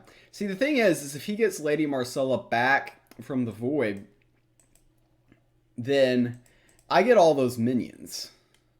I mean, I get the Deadly Skulkers, again, with the Afterlife here. So this is kind of an awkward minion for him to have in the Void with me having the Pyramid Warden. Because that Afterlife is not advantageous for my opponent. So it doesn't always work out for him. Okay, Umber Arrow, yeah. The Deception loves doing stuff like that, so they'll get something back here. Still probably can't reach the Rune Moth. I mean, they can use the God Power, but then this doesn't kill here. We're going to get the Ether Snap on board and then start shooting some things. Okay, so just go with my original plan here. Get the Ether Snap out. We're going to form a power hitting here. The idea of having more targets for these Ether Bugs to hit. And both of them went to the target that we would like. We're going to spend our favor on the Rune of Fire. It is the best card in the Sanctum. Kind of a unique spot here. I'm going to treat these Ether Bugs as just like free spell boost, right? So we're just going to go straight to the face here. Keep things simple. We've got Burst in hand here. And I think we're good to go here. Get a Rune of Strength. Very likely to have one of these minions live this turn. So very likely to get value out of this. The Sparrow doesn't really present much of an issue for us. I mean, really, if you just can't get the Rune Moth off the board, there's going to be issues.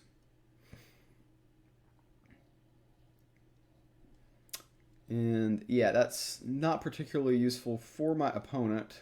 Unfortunate for them, fortunate for us.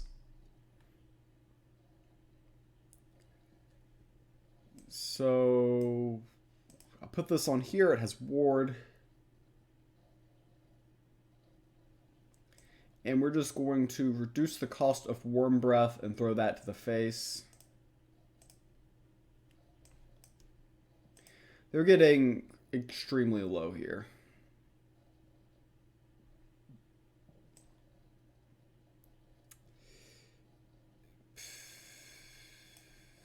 I mean, at the end of the day, they've got a lot they need to do here.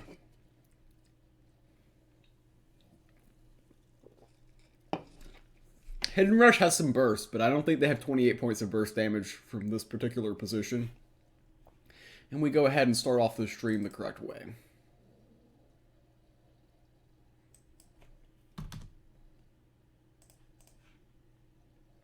Opponent has been terminated. That's what you like to see. And hopefully we get some good things from our pack. I forged a playset of Shadow Tracking Bolts and a playset of Shadow Worm Breath. And man, the clicking involved with that process is so torturous. So that's where I currently stand on that issue. I don't know.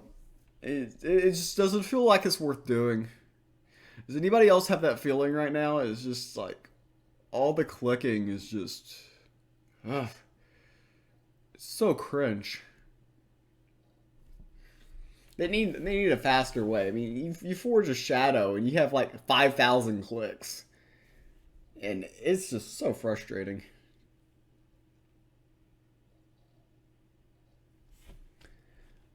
I'm gonna go full. So my game is frozen. So you get to go look at in the room. You can see Charmander wearing a nice hat here. You can see the Hershey Kissies in the top left hand corner with a GG hat. You can see my closet, which is currently open. I don't know why my closet is currently open, but it is. Probably because I went in there recently and didn't. And yeah, okay. So we're back. We're going to try to open a pack.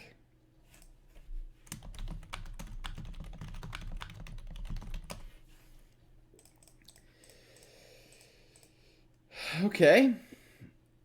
We got Hungry Hungry Hippo, but it says Angry Angry Hippo. So they avoided copyright infringement. My goal is to finish the stream before hockey starts. Hockey starts in 3 hours. So I think that's something that can be achieved. We will be quitting after 25 games.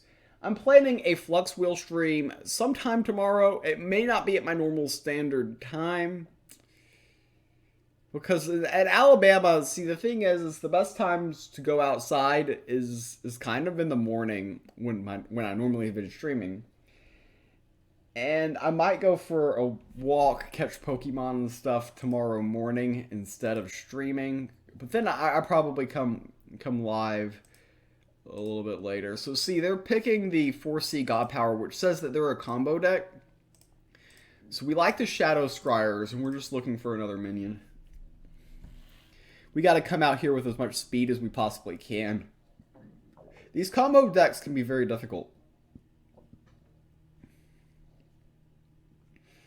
So they're definitely a combo variant for sure. Alright, here we get out the double Shadow Scryer.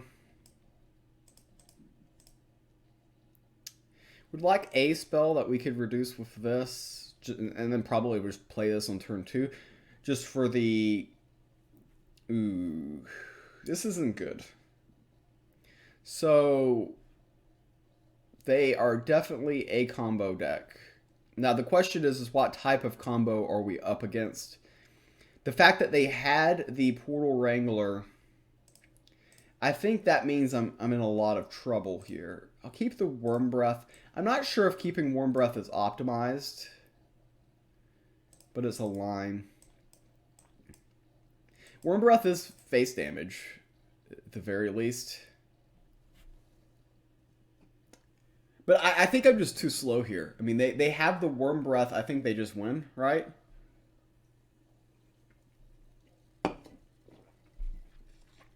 Is there any way here I have enough speed to win? So if they're Portal Wranglers, you never want to kill the Warp Engineers. Of course, they can just always just do this.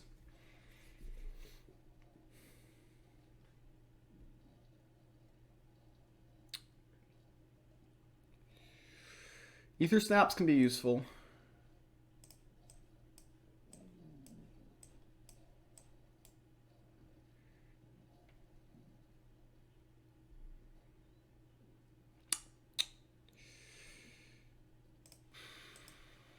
Kind of a desperate line, but we've got to get there.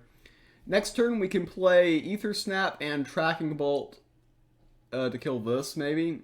Of course, if they just get rid of this, then we might just Worm Breath face. Or Ether Snap. Well, we can't even Ether Snap Card Shark. They don't have enough space on board. Yeah, so they're going to have a 0-cost Portal Wranglers ready to go. You see them doing that attack to clear space. They're going to clone. Now they're going to have unlimited Portal Wranglers for next turn. Or for immediately. Okay. Yeah, I don't know how we win this game. I don't think we can.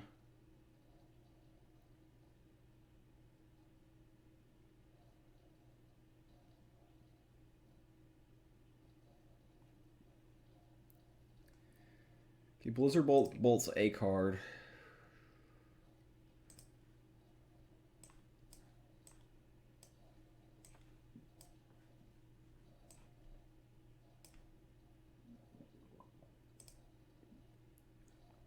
We're getting them somewhat low.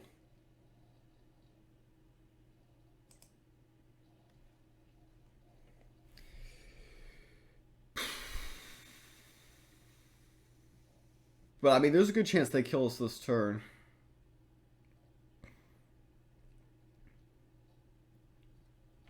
If they've got Form of Unity... Okay, we've got them. We're gonna get them to play some defense here.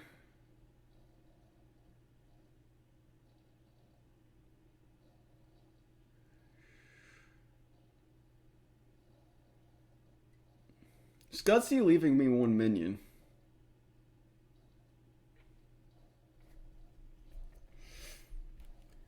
Okay.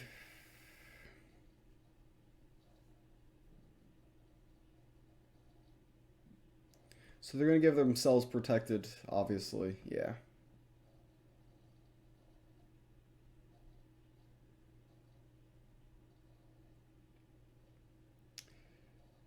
And yeah, so they've got unlimited portal wranglers all day.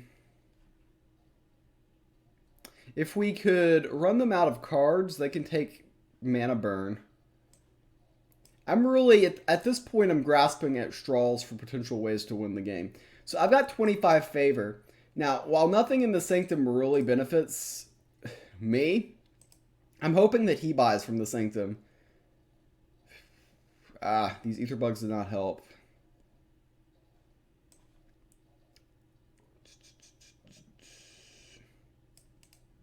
I could buy this. Shoot this. Nah, I need to hit here. Play to my outs. I'm not sure I have outs, but I like saying that I have outs. Yeah, he's very quick to go face here, so he's obviously got lethal, probably Form of stuff. Form of Unity. Yeah. I mean, they had the Lost in the Depths in the opening hand, so they were playing kind of a coin flip combo deck. They got a lucky draw and won. There's literally no way you can play around that. There's literally nothing you can do. It's frustrating when you have a good weekend ranked run, get a cheap loss like that, because I mean their deck's not good. They're just flipping coins, but there's just no way you can really mess with it.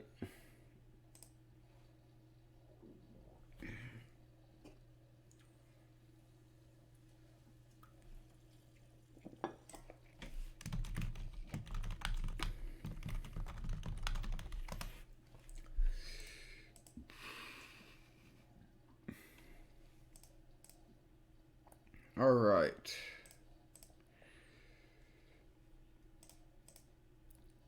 So we got an announced arrival in the opening hand.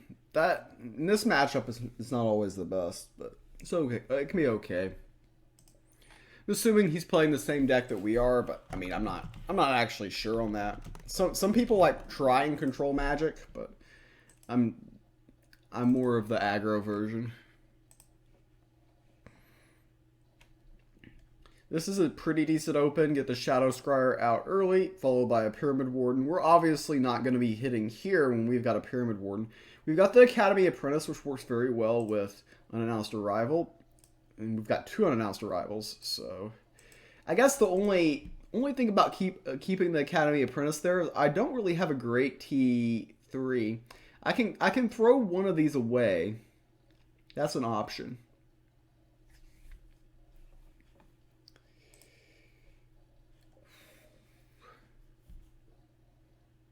Okay.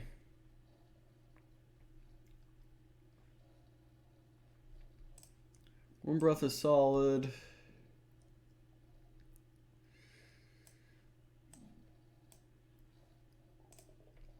So I'm just really doing this to get a 4 mana cost minion on board. And we don't high roll here at all. I'm taking this. It's got an afterlife, which gives me a Pharaoh's Heirloom, which isn't even that useful, but it's something.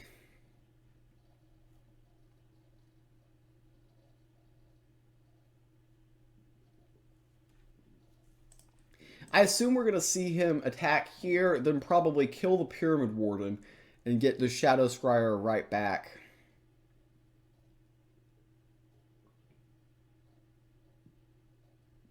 Maybe keeping this Academy Apprentice was a mistake.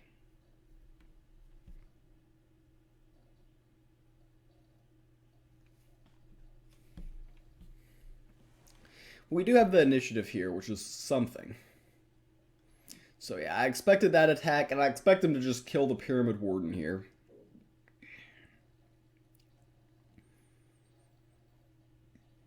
Okay, one to each creature, so they're going to pip into... Okay, they're going to form a power here? Okay.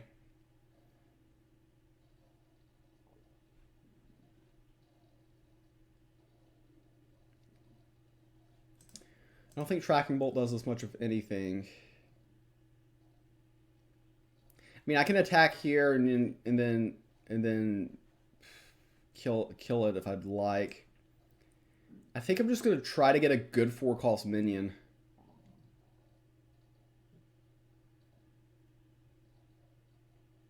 This is just horrendous. I mean, the afterlife with this is dreadful. I'm going to go with Grand Hall. It's got 5 health and is mildly annoying to this. Push some damage here.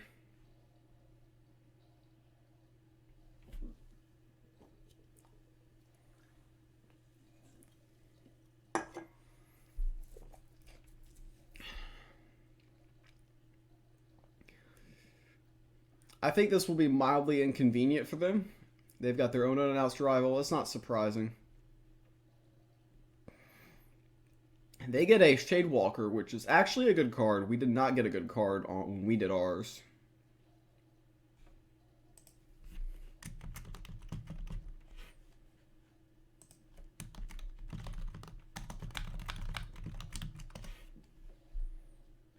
Bound Flames looks good.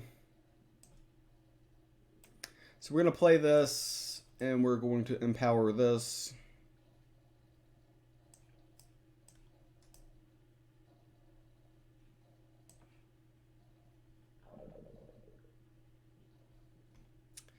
I'll just make trade. I could have gone face there, but I didn't see much reason.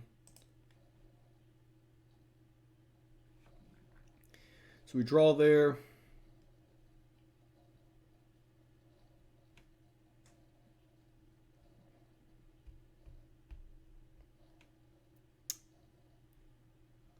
Figure they hit here, we just do this.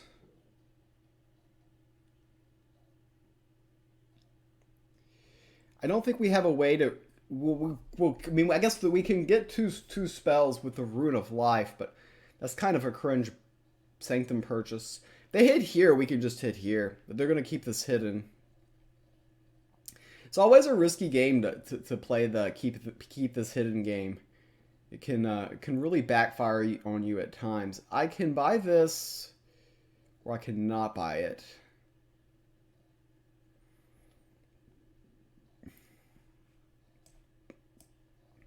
This is a risky line. However, I kind of like it pushing damage here. It does ask some questions to our opponent. Even though, I mean, they're going to be able to pick this off easily, they're still taking time out of their day to do stuff here.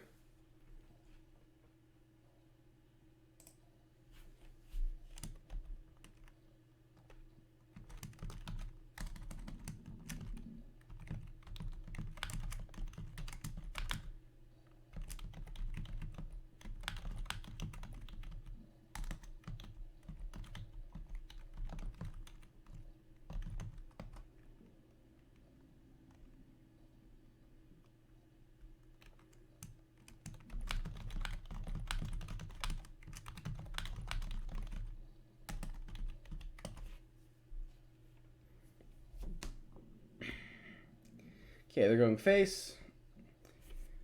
So we're probably going to want to just peel this. Geez, if we don't have lethal, I mean, if they just leave this, then bam, bam, and I think we get there.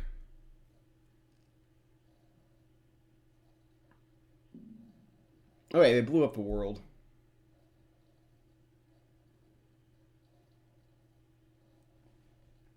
I'll grab this.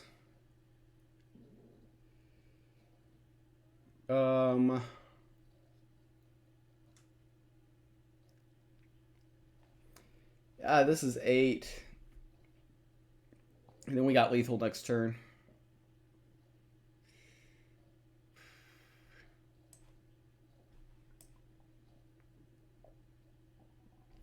It's just awkward holding this and not getting more value. We can play this and this. Put some at 7. And then we finish with these 2 next turn. He's going to want to peel this. That's one line.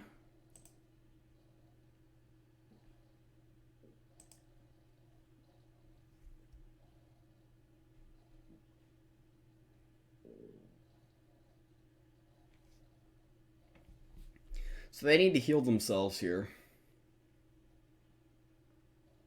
Maybe I should have just played these 2. I don't know.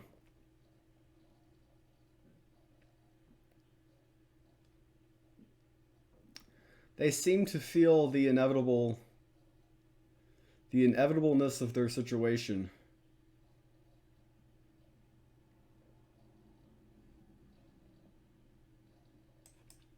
I flexed my Shadow Wormbreath, which, by the way, took way too many clicks to forge.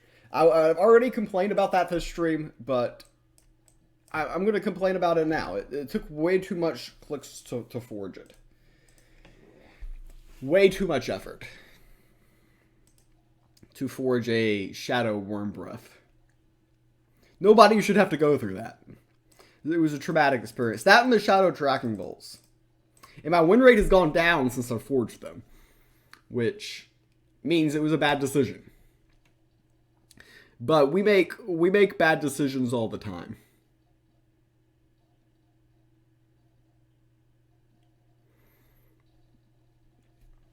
That's what we do on this stream. We are halfway through our weekend ranked, on pace for about 21 wins. If we could keep up that pace, it would be good, but we're not. We haven't been winning today. Today's been a lot of losing for me. Losing in the Play to Earn tournament, losing the second game this stream. Things have not been working out. Like, you just auto keep these 2 when you have them together. I mean, it just feels like the thing to do. I hate passing on 1. I'm going to take a very passive line here. I pass on 1, Demetrius on 2. Because, I mean, if I pip Demetrios on 1, then that's just silly. On 4, I can play Apprentice and Unannounced Arrival. So I can sit for a while. I mean, 2, 3. It's a greedy line. I'm kind of giving up the initiative, but I think it's okay. Since they didn't pick 4C, I figured they're playing a deck similar to mine. So I can take this passive approach. They got the Palace Wand in their opening hand, which was a good decision on their part. I did not. Looks like we have no help from the Sanctum. They probably are just going to just GP this, I would assume. Then most likely we're just going to cram.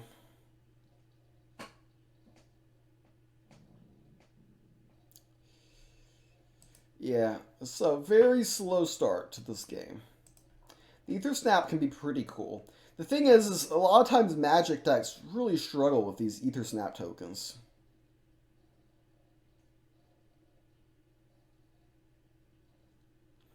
So I can play Ether Snap, Dimension Door, and then Final Draft most likely. It's probably what I'm going to do. So we're hoping that this dies. Jeez, both went face.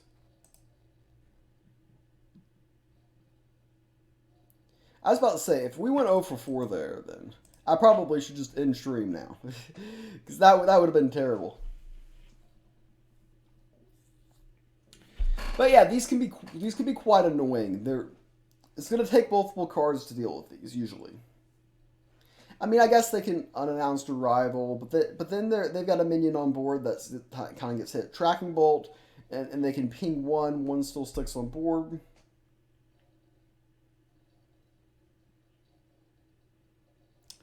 Probably the line they're going to go with here.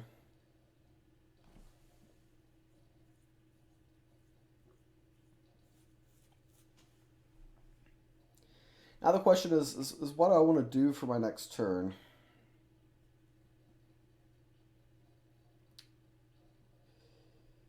I kind of want to just get one spell in here.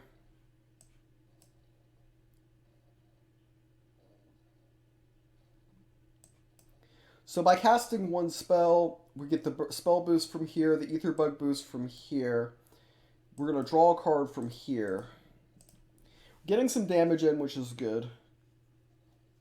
Trying to keep the initiative. We've got some more burst in hand, which is nice. They're going to have the advantage of the card draw generation long term with the Palace Wand, but we've drawn a lot of cards this game too. Yeah, I'm not super surprised they had unannounced arrival there. Now, can they deal with Vortimore? That's an interesting question that I don't know the answer to.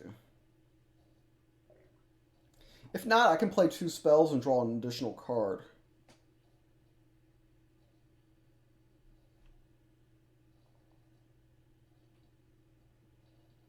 Okay.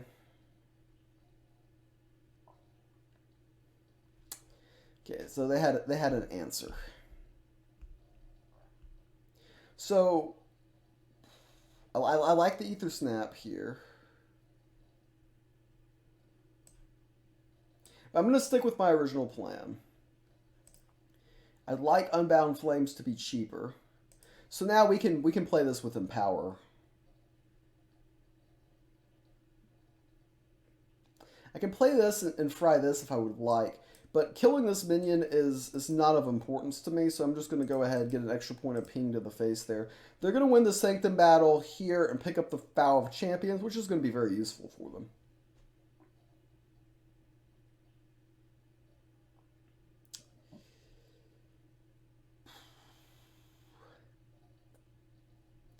They're likely to do this, but then we can unannounce arrival, so that's okay. We can even get some spell. We can add a little bit of juice to it as well. Interesting, they're pushing face. That's not what I expected them to do.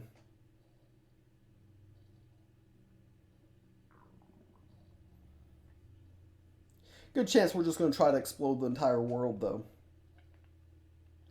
And maybe they know that. Maybe they sense that.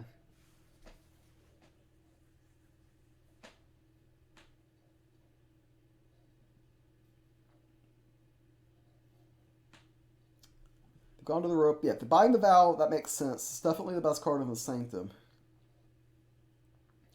Gives them the opportunity to heal themselves some. We're definitely going to... We're probably just Unbound Flaming to the face. I'm glad to draw the Blizzard Bolt here. Take some of their ammo out. For sure. Unbound Flames is just super solid here. Okay, Demetrios. So just adds to the things that die when we play Unbound Flames. Form of Power is pretty good when we've got Spell Boost in hand. I guess I should get in the habit of attacking first before dropping it. But yeah, we drop the hammer here. The animations there were crispy and smooth. I appreciate that. So next turn we can Ether Snap, we can get Spell Boost, and we can double Form of Power, which is gonna be a lot. A lot of pressure. We've got Blizzard Bolt in our back pocket. I mean, I think we're doing pretty good here.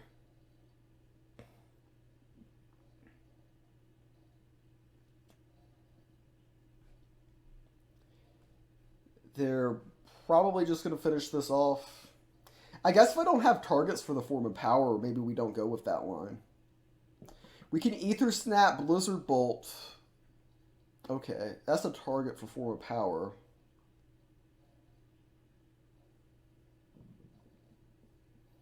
Ether Snap, Form of Ether Snap, Form of Power, Blizzard Bolt. We can keep this back if we'd like. I mean, I don't really want to, though.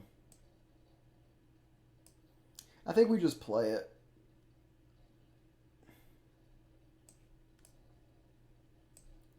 I mean, as long as you get some value out of it, you're feeling pretty good. And it's really kind of boosting twice, because you boost to kill the minion and you boost to the face there.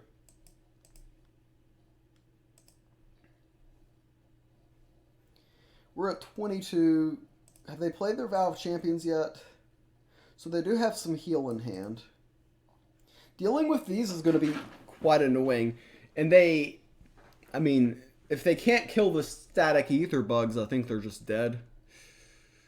It's just not looking great for them. If they can't kill these. My assumption is on 6. I mean, it's going to take 2 cards to really clear them. Like a Tracking Bolt plus Unannounced Arrival is ideal for them. Okay, that is not ideal for them. That is not ideal for them at all. Yeah, going face with the Lay Hordes, that's just a target for my Form of Power.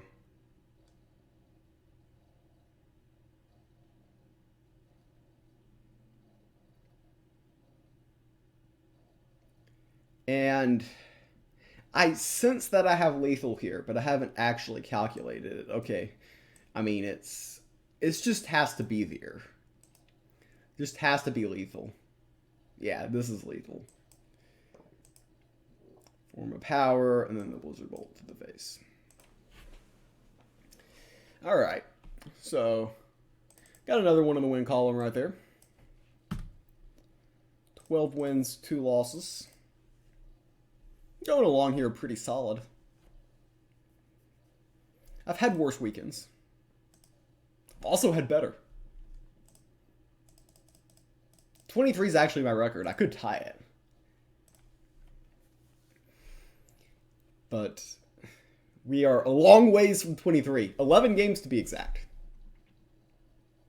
And we got 11 games left to stream. So mathematically it's possible. Just unlikely.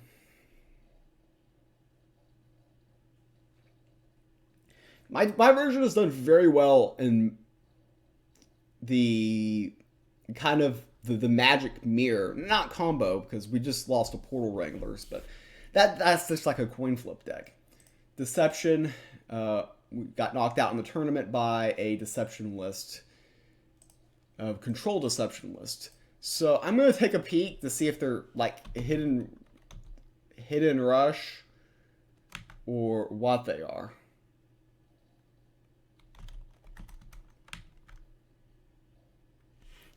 Okay, I don't know. Like, Unannounced Arrival is not a bad keep here, right?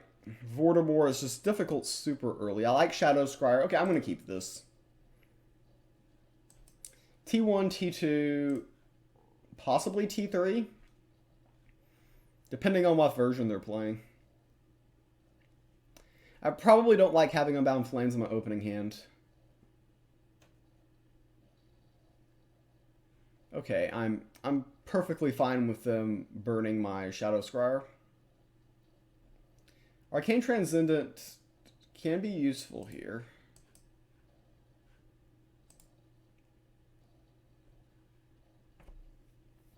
So good chance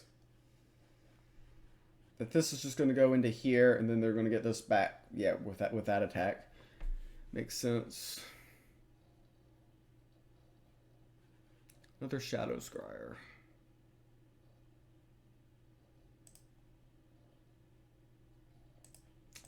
This is not a good turn for us.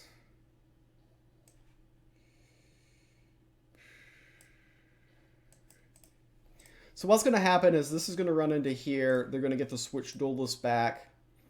And then we're going to play this on this Form of Power here to kill this.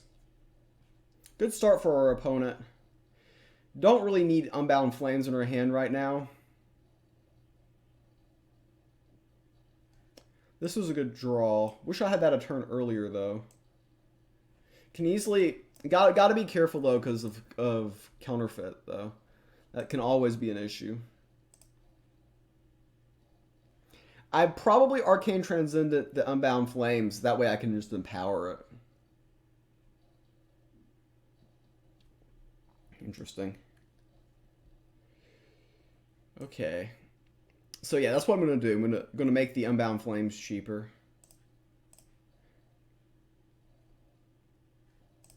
Go ahead, draw a card. Probably not playing whatever I draw. This GP there. Don't want that to get too big. So you're always pretty aggressive with the Palace Wand in this matchup because of Counterfeit. You never want this to get too much durability because they can absolutely take advantage of that.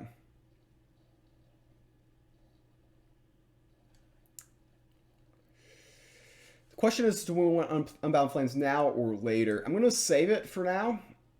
You could have definitely argued that it might have been the best play. I'm afraid to pick Spiny Porcupine because if they have Bound by Her Will, they steal it. This actually does reduce the cost of my Unbound Flames, which is kind of hilarious. So I'm gonna take that. Form of Power finishes off one of those. And we got first pick of the Sanctum. We're gonna take the Rune of Strength. This is the best card. The Lambasting Wand doesn't give us much value with this. I mean, this is the Vicious Adventurer solid. It's just draw a card. It's not bad, not amazing.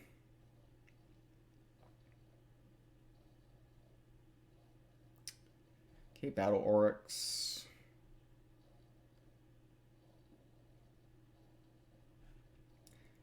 Yeah, I think we just blow up the world now.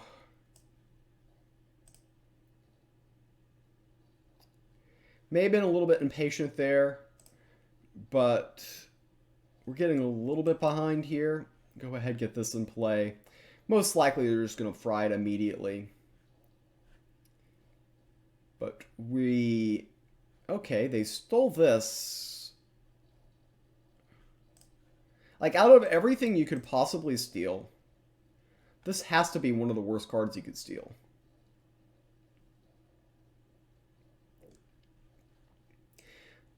So we can get 2 spells out of this. I think that's optimized. At least 2 spells. Okay. Go ahead with this. Another Blizzard Bolt. Excellent. So yeah, we're just going to be pushing face damage here. And they're going to be able to fry these, I'm sure. But we're threatening lethal next turn with just Unbound Flames and God Power. Ah, they're going to Cutthroat Insight. They're going to take my Unbound Flames. These are still an issue, though. They're on the board. They have the Umber Arrow. So they had everything they needed to survive that turn. That was a very impressive turn by our opponent. Go ahead, draw a card from the wand, see what we get. Rune Moth is pretty decent. Let's see what we get from the Dimension Door. Okay, that's pretty decent too. We had a lot of draws there to top deck, but we did get there.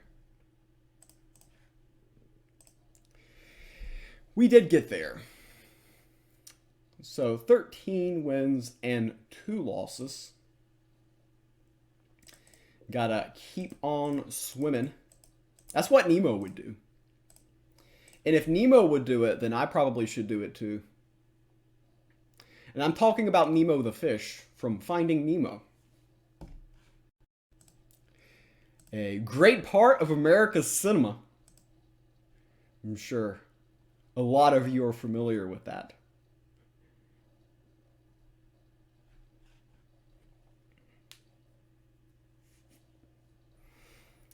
Same person we just played. So the funny thing is like, I just played them, right? I have no idea what their deck is about. So we're gonna...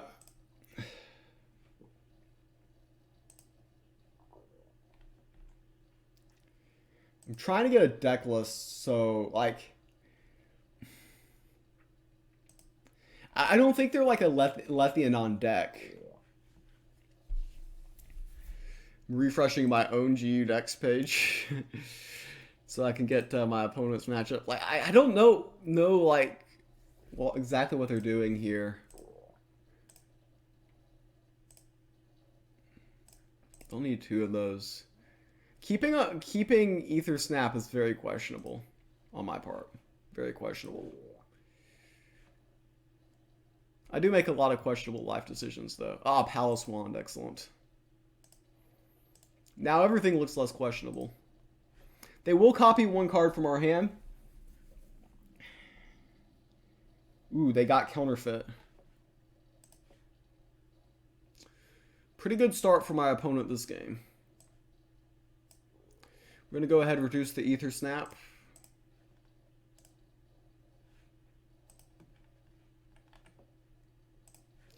So they stole this card. I think out of all the cards they could have possibly stolen, that is one of the more satisfying.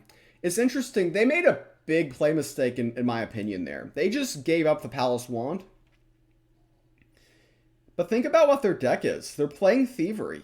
They could have gotten tons of value out of Palace Wand. I think that they made a major play mistake there.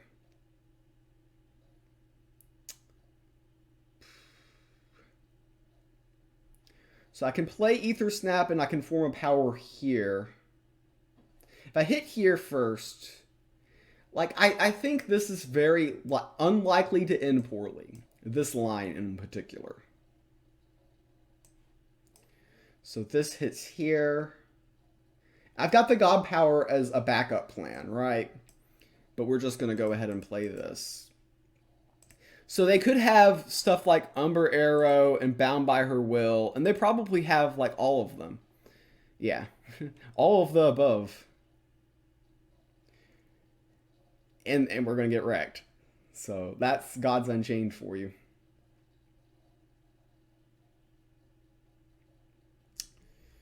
Okay, so they're going to weaken this. But the Unannounced Arrival kills this, procs the ward here. Potential to kill here anyways. Another Ether Bug is interesting. I'm probably going to buy this. Well, this is a 3-4 with an ability. These are 3-3s without an ability. So, shout out Light Starter Deck. So hoping this hits here. It went face, which was kind of the second best option.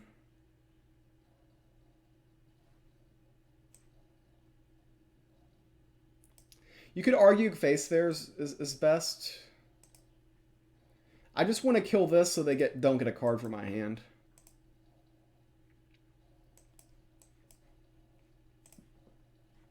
This heals here, which is actually where I wanted it to go.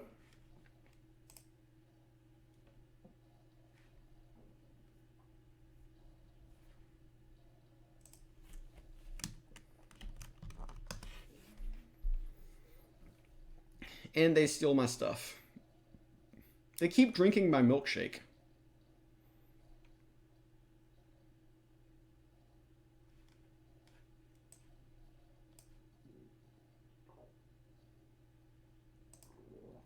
So we're going to get 1 bomb shuffled into our deck.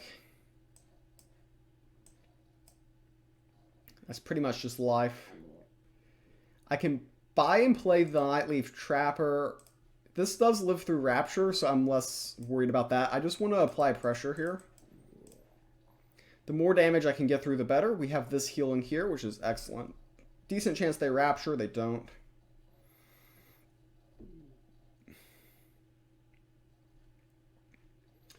So it's very strong. I can't do what I want to do here. I hate giving up Unbound Flames to not even kill the minion. But I think having this at full health is better than having the really wide board. It could be wrong, could have been a mistake on my part.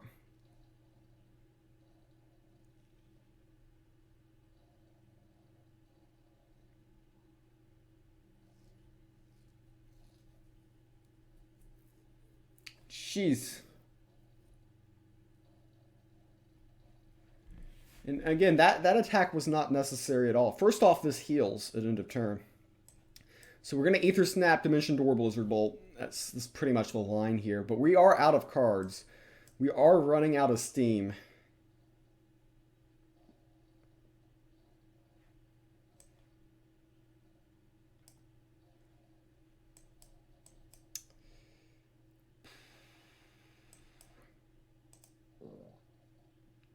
I'm slightly worried about a second counterfeit. I'm going to leave the Sanctum how it is right now. There's a chance I buy the Lambasting Wand and play it next turn, though. Okay, Withered Fingers.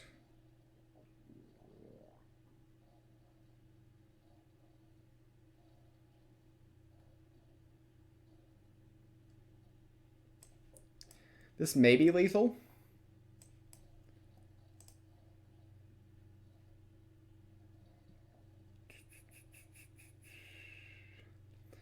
There's a chance this is lethal.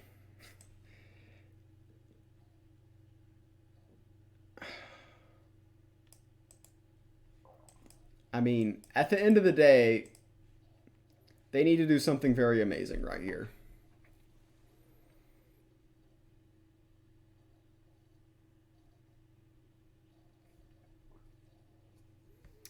Metamorphosis. That's quite the card to get from Thievery.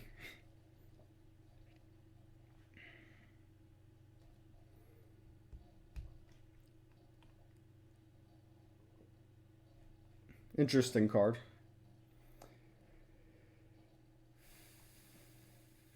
Got Form of Power from Thievery. Yeah, but they're at 1 at the end of the day. So we took a pair of games against the same person. So I'm sure they love seeing us right now.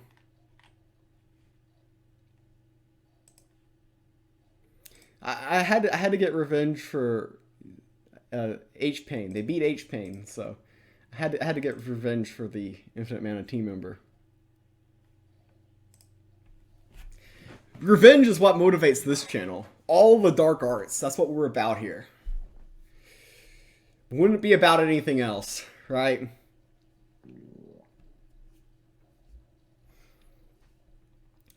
(14-2). We've got a pretty good run going here, trying to make a shot at back-to-back top 10s. Believe it or not, this channel has never had back-to-back top 10s. Here's a fun fact. I have had 3 straight top 11s, but never had back-to-back top 10s. But have had 3 straight top 11s. But top 11 is not the same as top 10, right? Okay, we like the early game Pyramid Warden. Pyramid Warden protecting the Rune Moth. Granted, it's magic, so this is just going to get fried by a spell. Academy Apprentice isn't necessarily the best card. We would really love a Shadow Scryer in our opening hand. I got a little bit greedy there, didn't work out. We're just going to Dimension Door to cycle. You could have argued just passing there or pipping into Pyramid Warden instead of playing the Dimension Door with the Ether Snap in hand. However, I just wanted to get something better in my hand. We've already got the Rune Moth, which works very well with Ether Snap. Assistant Alchemist. I feel like that card's kind of been forgotten in this meta, but it is a pretty solid card. Pyramid Warden. So we might see an attack here in a Star Shard Bolt, which the Star Shard Bolt effectively trades. They've got the early game Palace Wand. We do not, so advantage them. They do that attack on their turn, which seems to me to be a mistake. I would not have done that attack if I were them. We get the Rune Moth, which does ask some questions. They want to kill the Pyramid Warden. They also want to kill the Rune Moth. They should want to kill the Rune Moth more than they want to kill the Pyramid Warden. We'll see what way they end up going. They're going to go with Ether Snaps here, and we're probably going to see some casino action. Probably pip into a Star Shard Bolt, I would imagine. Oh, pip into Dimension Door, and we're going to get the Ether Bot. Oh boy, they double hit on the Rune Moth like a pro. Very frustrating from our standpoint, but they have no follow-up here. All right, so how do we punish this?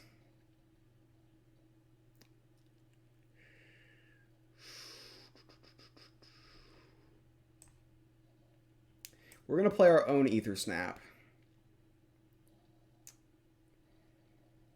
And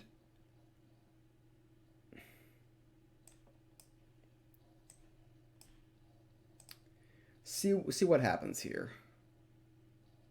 Wow. So now we're on tilt.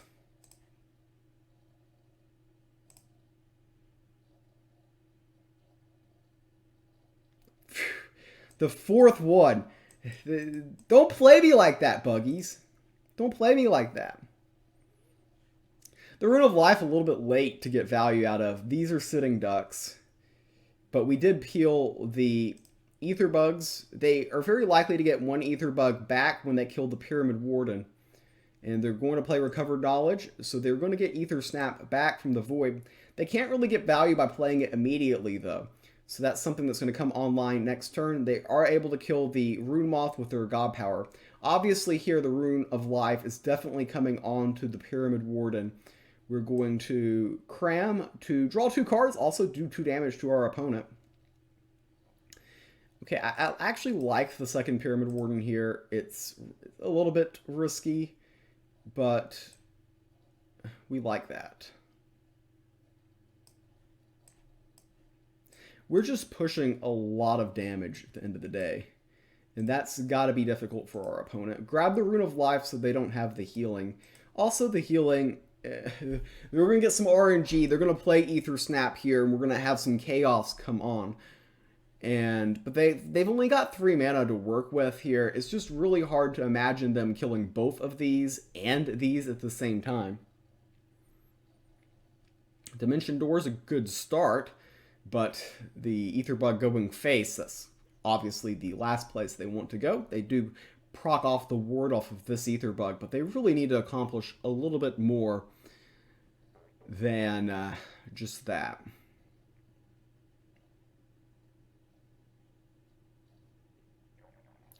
They need another spell here. Okay, they're going to get the spell boost.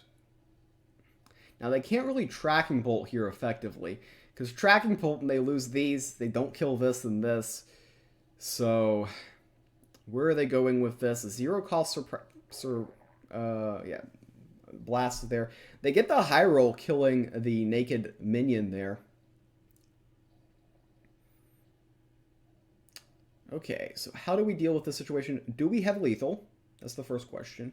So we can go 5 to the face. We are 1 point off, one mana off of lethal, I should say. Not 1 point off of lethal.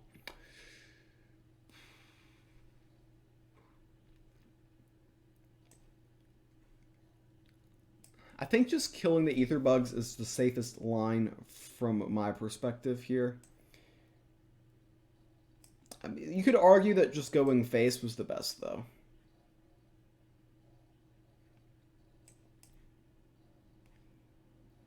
Okay, so by killing the Ether Bugs, we killed their will to live. They're like, I have no win conditions left. And when you're well ahead, sometimes you can just take the win conditions away from your opponent, and that works. Ugor is playing in a chess tournament. He has won his first 2 rounds. Just sent me a text update.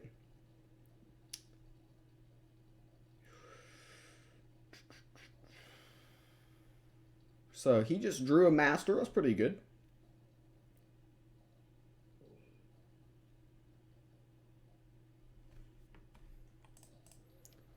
He's currently tied for first place in the tournament. I decided not to play chess today. I decided to play Gods Unchained today, which is turning out to be a mistake, I think. I don't know. Questionable life decisions. Decided not to play chess. I might play chess next week. Haven't decided yet.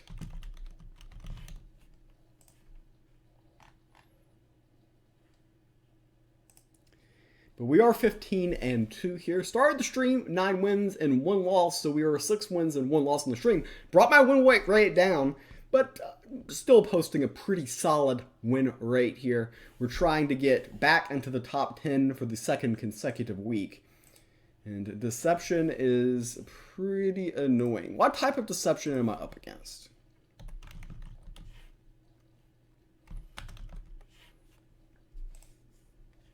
I mean, we're not keeping Warm Breath ever. Not keeping. So he's playing Control. Interesting. So this is similar to what beat me in the Play to Earn tournament. And really, I probably shouldn't have kept the draw that I kept. Actually, my mulligan there was just terrible. I mean, not that I made bad decisions, just that I was never given good options.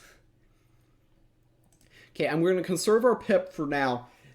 We got the turn 2 Pyramid Warden followed by the turn 3 Rune Moth. We hope to stick the Rune Moth, but there's a good chance that they just steal it. And it's just such a high quality card to steal. So we're going to get the Pyramid Warden in play here. Get the Rune Moth, and we can have Academy Apprentice plus Unannounced Arrival type of ideas a little bit later here. Interesting, he goes with the Stone Skin with no minions in the Void. The issue I have here is now if I play this, it's just kind of a sitting duck.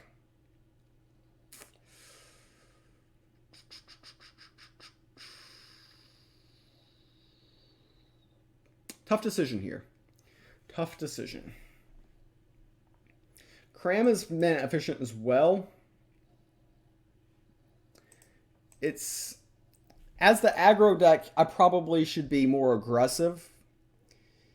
But playing this, it just gets peeled by the Switch Duelist. And then this is in their Void, they get it right back, right? Okay, Shadow Scryer was an absolutely excellent top deck. So we can play the Shadow Scryer. And he's got no minions in the Void as of right now. They can obviously GP to kill the Pyramid Warden, but now the Shadow Scryer actually protects the Rune Moth. So you can't GP here and GP here. So they're going to have to use a card from hand to deal with the situation. Before, this was just a sitting duck. So that was good by me for waiting. And now they're kind of left in an awkward situation. They use the Stone Skin Poison on this. And now this is going to die. You've got this, which is just super, super awkward. Umber Arrow is a great card for them to have here. They can attack into here. And they can just use their GP here, yeah. So that worked out very well for them. Aetherbug's a lot of fun here. I don't think I need that.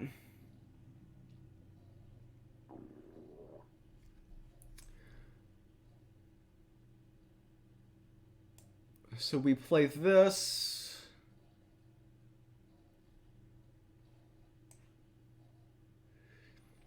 My general idea is I'm Rune of Strength here all day. The Tracking Bolt's not a bad draw, because we can just fry here, and it's just additional damage to the face.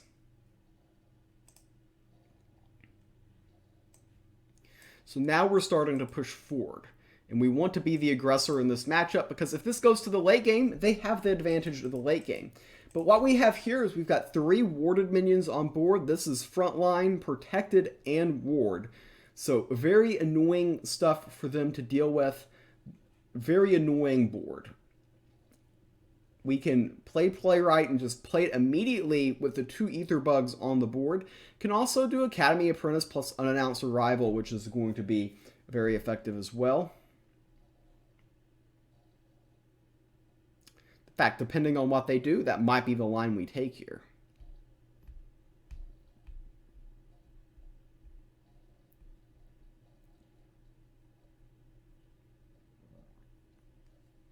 Also, depending on what we draw. Their God Power hides this, also procs the ward. Do we want Tracking Bolt? I don't think we do. So we can play 2 of these. This goes face.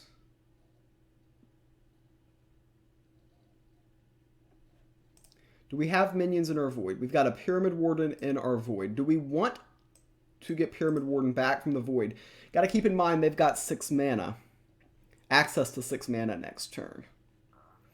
So they're very likely to Rapture us.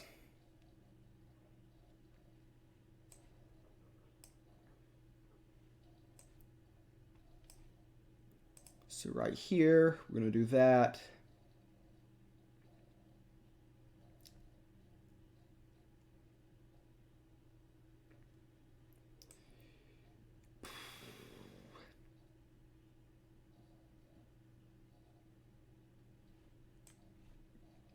So I know that they're very likely to have Rapture here, but I'm just trying to with all the spell boost I have on board, I'm just pushing as much damage as I can here.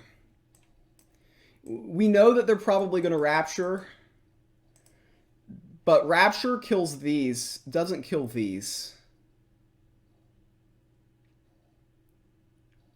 Okay. We got there.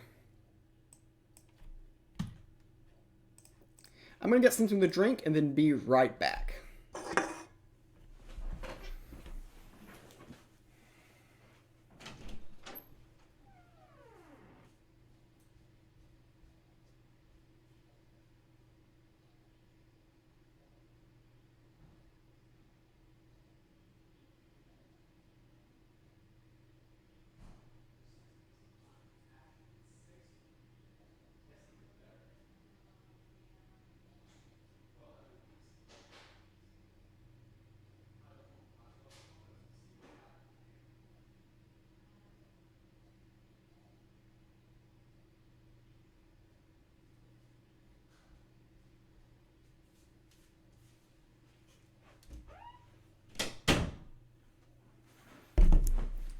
I got a croissant. I'm applying to be a part of Team France. You got a croissant here. No, wait, no, they like baguettes. Boy, I just blew my chances of being a part of their team.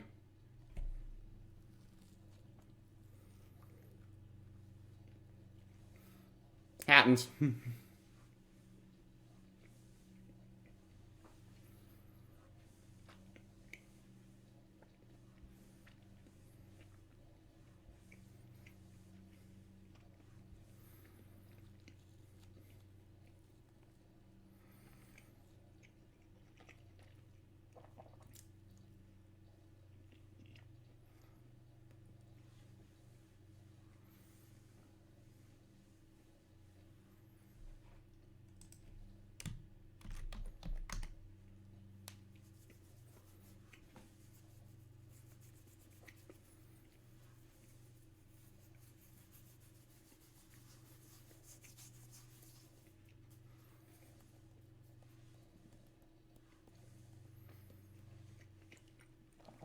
Moonish.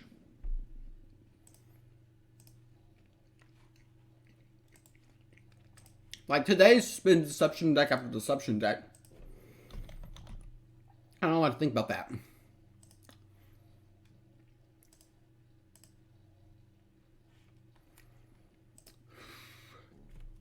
Okay, their deck is Hidden Rush. Very hidden and very rush. I like the Shadow Scryer. How greedy do I want to be here?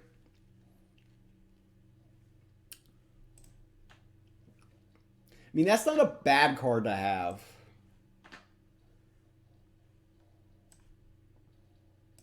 Okay, this is good.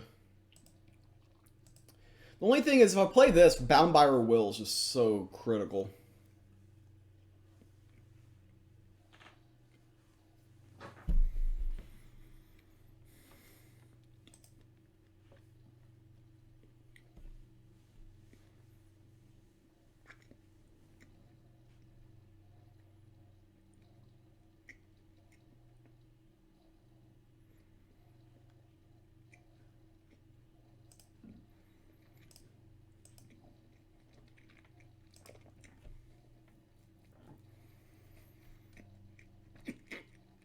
So the funny thing is, this minion kind of acts like a frontline minion for this minion. So to get to the backline room off, I have to get through this. Now I can obviously hide it, but that doesn't go in cleanly.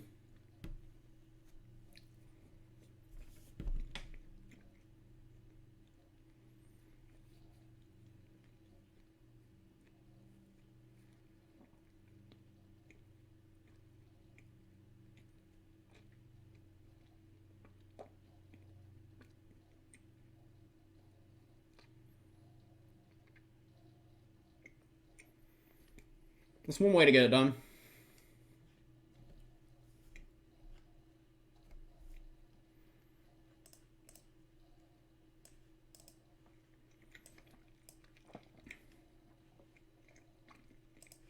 They're just going to be able to steal the power on this one. But maybe I get out Ether Snap or something.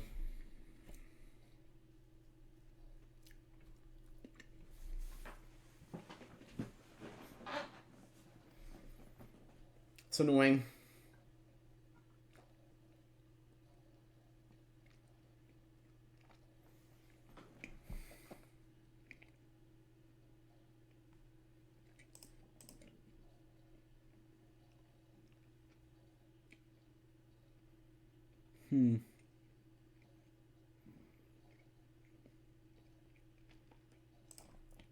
So I'm winning this up a really good Ether Snap turn.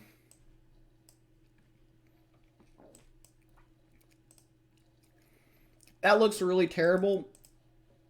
And I'm not even sure that's best play.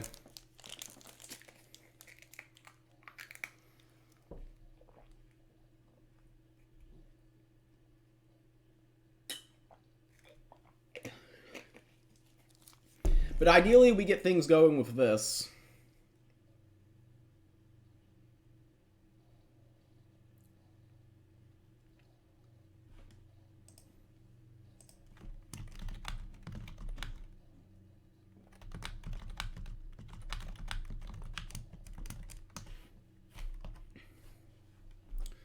Palace Wand.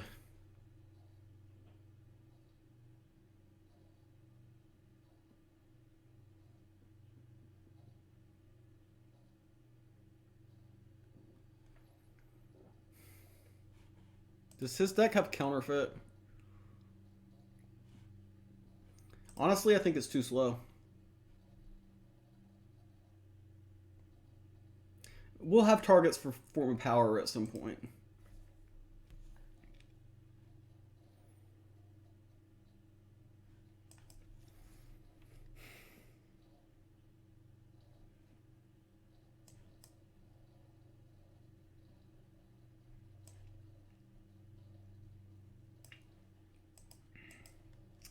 I might be being a little bit too patient here with the Ether Snap. It's hard to say. I mean, if I could get like Ether Snap, Form of Power going, I think that would be a pretty effective turn. That being said, we're just about to eat 8 points of damage to the face here.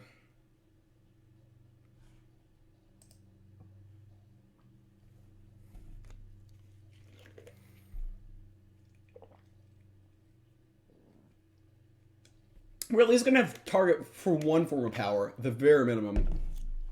And these do take up his mana, which is annoying for them. Yeah, they're going to take this. They're probably going to hide this. Okay, we get the Ether Snap on board. And I think we go to work now. Unannounced arrival. I'm going to keep that.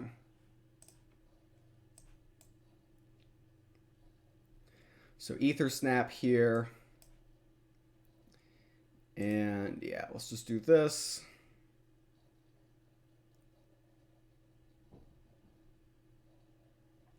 Okay.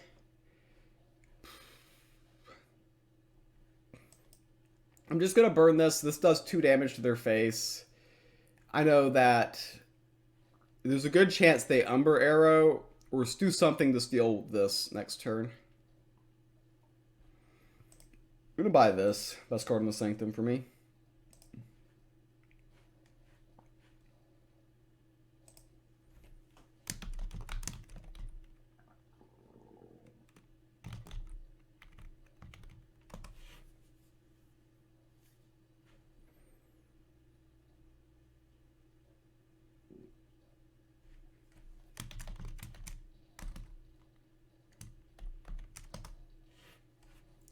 Loki and Disciple.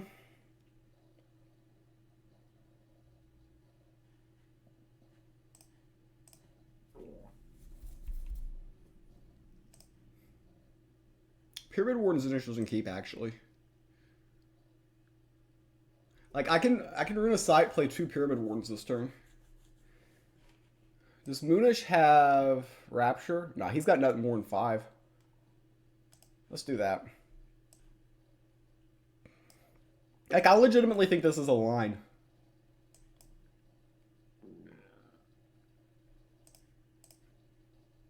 I'm not sure if keeping Cram there is correct or not.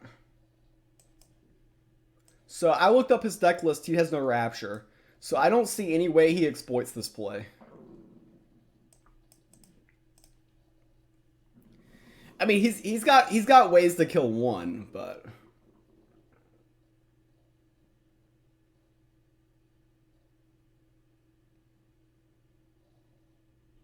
Mimi and Lion.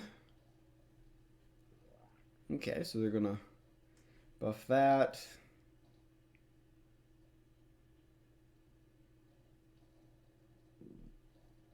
Okay, weaken that. So we're definitely gonna play Unannounced Arrival. That got big really quickly. So I guess good on them. This guy has to go into one of these two, which leaves him naked and exposed. Ah, another card that buffs there. We're pretty close from Unbound Flames. I kind of want to kill this. Ooh. I like that, though.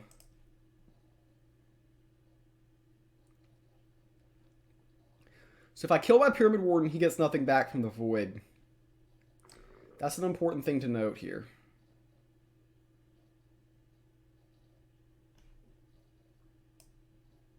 How do I want to do this, though? So they get nothing back from the Void. I can play two of these and do this, which does 3 to everything. This does get bigger, though. Is that acceptable? I don't know, I can't do that. I can't do that. I can play 1, do 2 to everything. Yeah, 1 is the optimal number because I've got 4 more power in the background. Excellent, yeah. Okay, I figured it out. Highborn Knight is the best.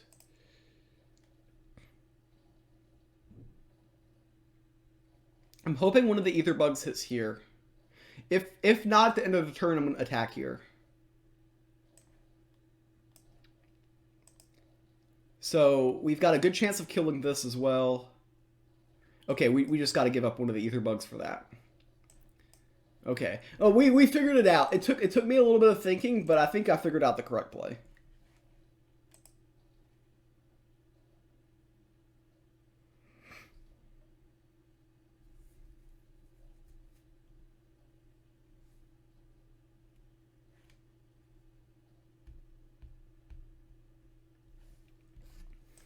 That was a pretty big. They had a very intimidating board, and we did things to it.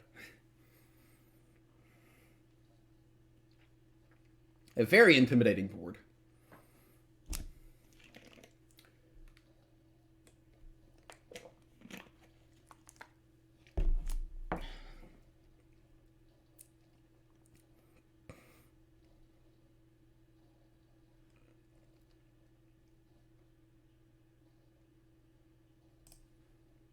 It's not a bad card. We can play this.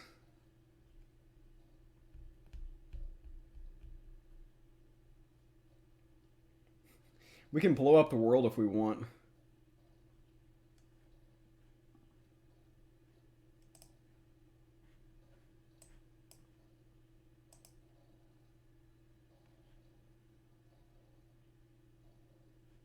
We dealt 6 face. This puts him at 2, and we've got this in our back pocket. I'm not sure that was the correct play, but it was a line. We've also got this. Like, what are their outs here? Sometimes keeping things simple is good. I know it doesn't look optimal that I killed my own stuff, but I mean, they are pretty low here.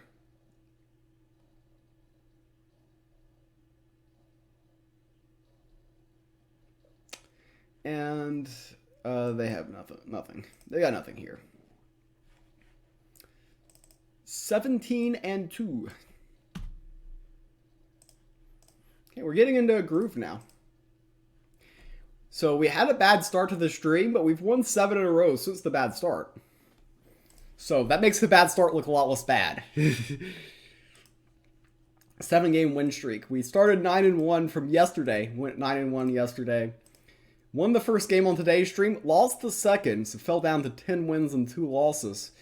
and have since won 7 straight. For those of you who are now tuning in a little bit later into my stream, probably watching Suli's stream, that is what you have missed, or most of you don't care.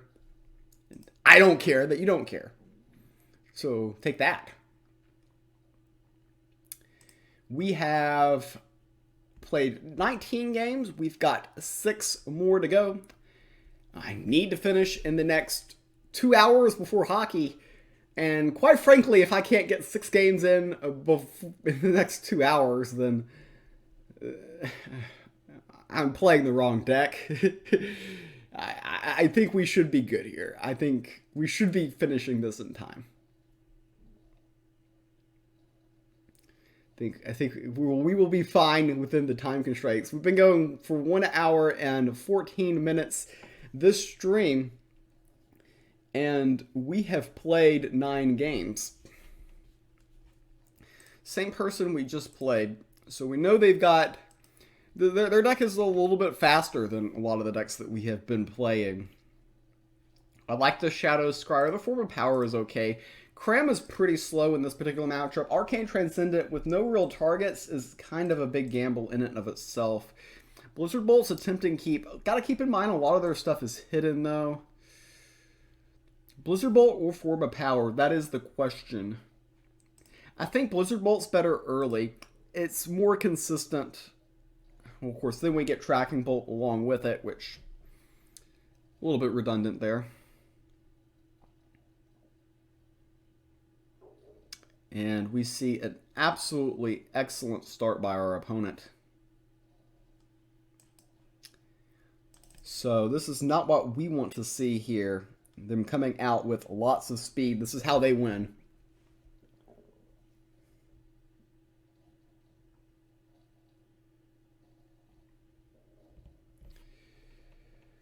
Okay, they hit the ward off of this. Palace Wand, I think it's too slow. I'm going to get a lot of hate in the chat by Mulligan by getting rid of it, but I think it's too slow. Got to get out the Arcane Transcendent for board presence. I'm going to reduce the Blizzard Bolt because I'm just going to play it immediately. Go ahead, kill the Dark Maniac. You could have argued weakening the Switch Duelist was a line, and it certainly was. We're going to hit here to get that off the board. So Bound by Her Will is less effective now. Good chance this is just going to go face. We could hit here, maybe Tracking Bolt here if this guy lives, but no, he's not. He's going to be very weak here. Another big turn by our opponent. Makeshift Shiv is going to remove the Shadow Scryer from the board. And that's the situation we are in.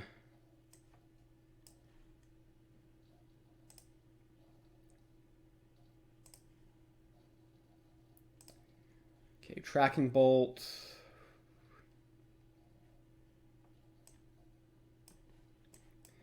And yeah, this is not a good start, by the way. This is not what we were dreaming of when we woke up today. They just keep coming at us in waves.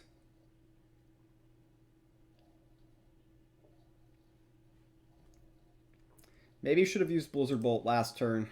Yeah.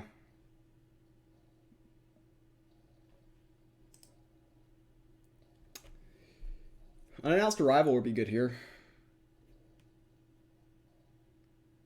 I mean, I don't think it saves us. I think they have got too much burst.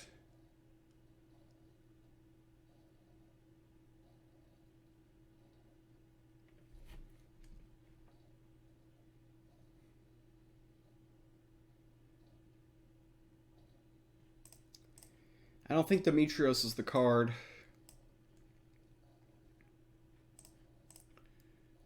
So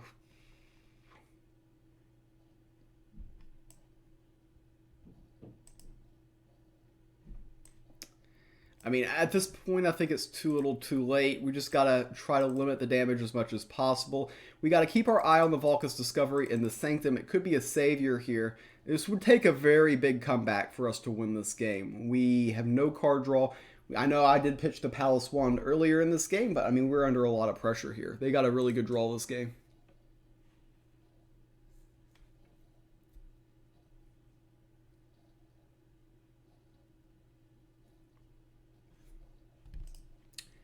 Yep, they just took it.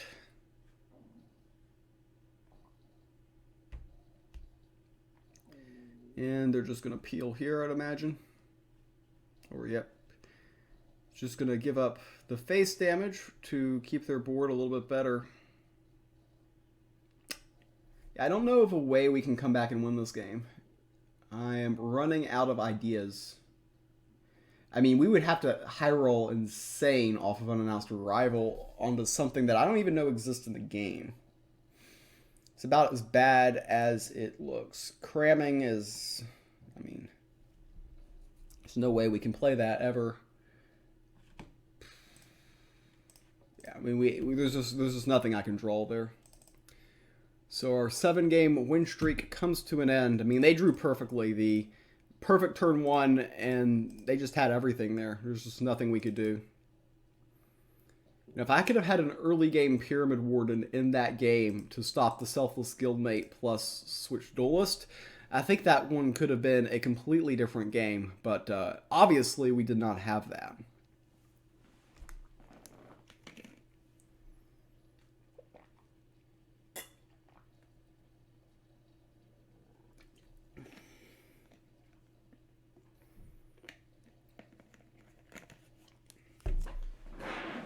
Five games left.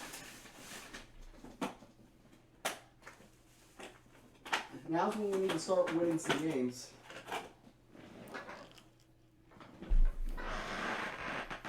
I don't think I've seen a death deck today.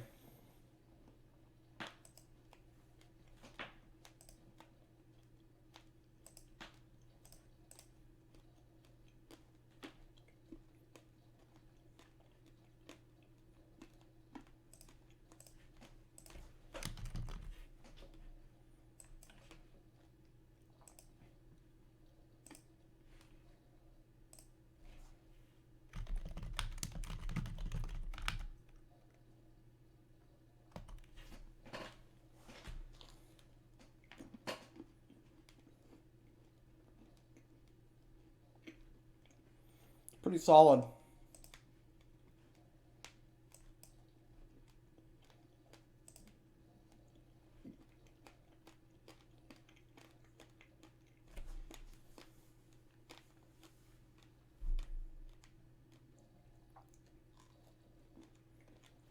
Pretty solid on their end too.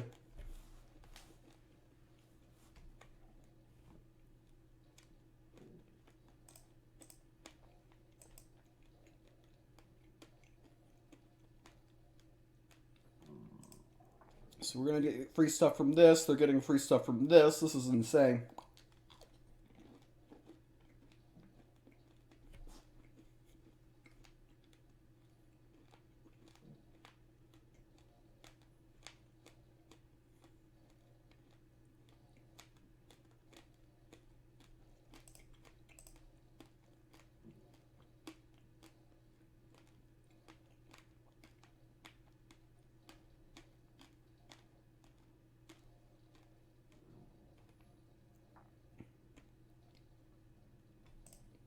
Okay, Unannounced Arrival's going to be pretty good here, isn't it?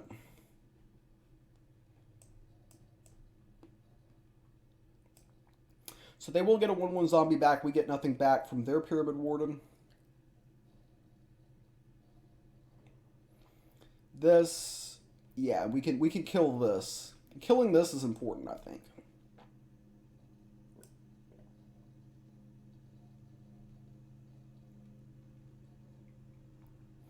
Arms Dealer is kind of funny. Inflator, I think it's good here.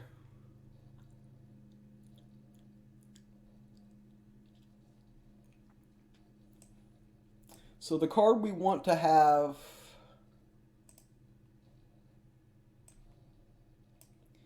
Yeah, this looks good.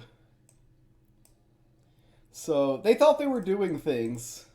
But now we've got the Inflator, chat. We've got the Inflator in play.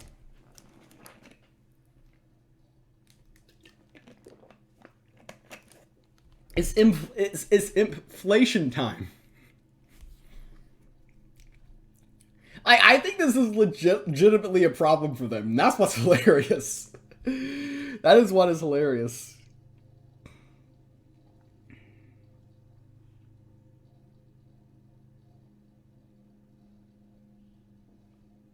Looks reasonable. Okay, this.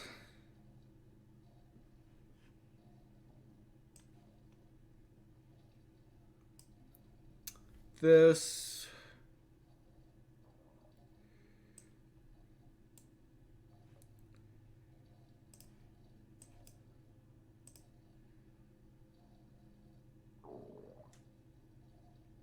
Yeah. Heal that. Inflation, baby. I've never seen this card played.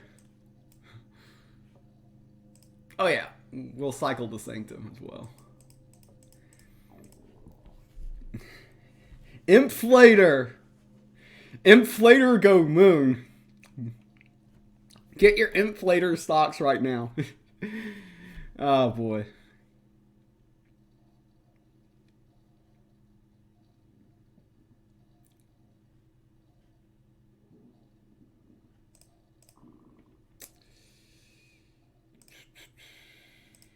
Do we have lethal here?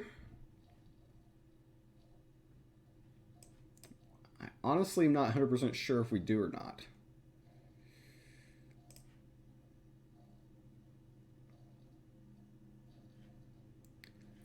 I play this.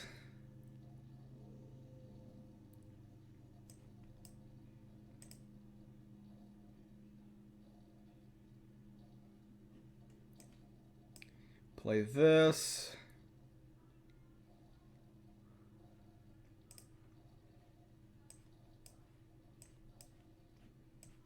We got there, chat. I totally calculated all of that, too.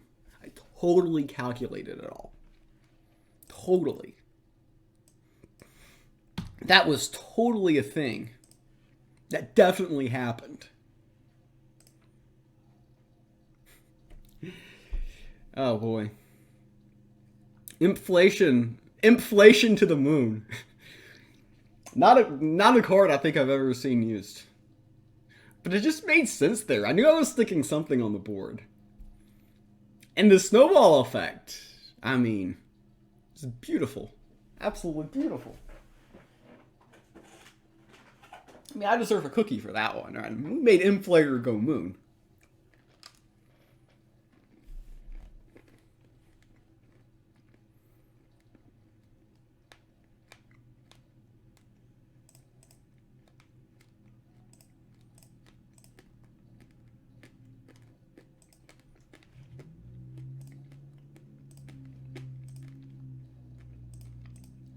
Somebody outside has a loud truck for your viewing pleasure.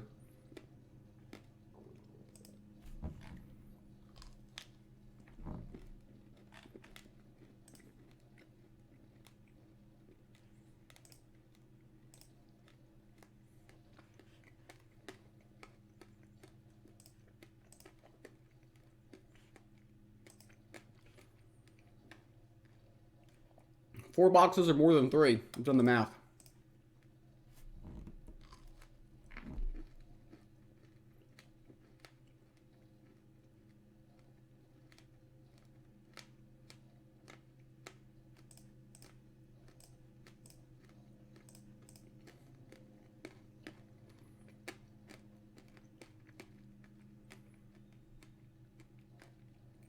Is either snap a keep in this matchup? I'm assuming they're Nubians, but I could be wrong.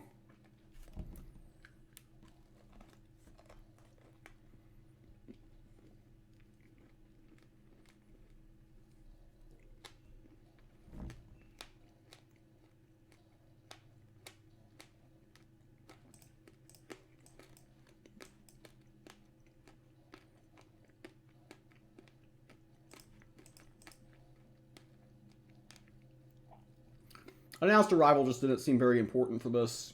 They might be board white.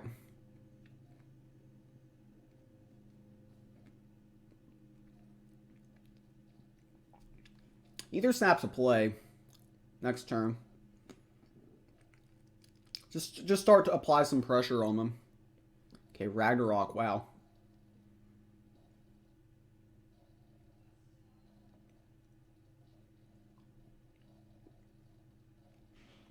Okay, I definitely like Arcane Transcendent on Ether Snap here. So we set that up for next turn. I mean, we can Ether Snap, Final Draft, Blizzard Bolt. And then whatever they do to this, I mean, it kind of acted as plus 4 points of burst either way, right? I assume they're going to blight something on this. That's my assumption. Ah, I called it. I deserve a cookie. Okay, we're going to draw insane amounts of cards.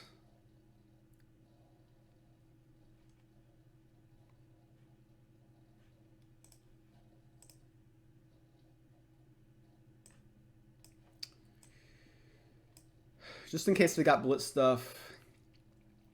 So I'm going to open with a Blizzard Bolt here. Because the final draft is risky. It's risky when we know they're doing things with Burrowing Scarab. But here, we're just going to be sending stuff to the face.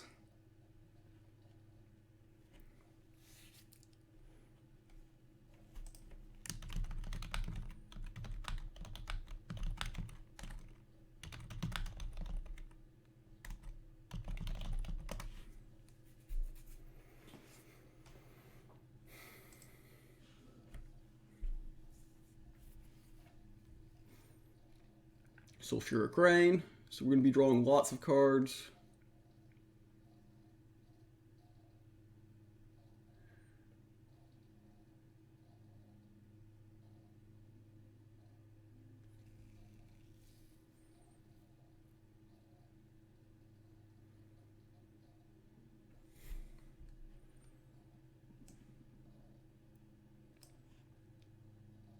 Yeah, unfortunately, we're going to be overdrawing eventually here.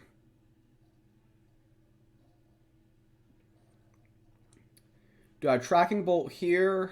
I think I do, and then we Blizzard Bolt. We keep the final draft back because I'm really concerned about overdrawing.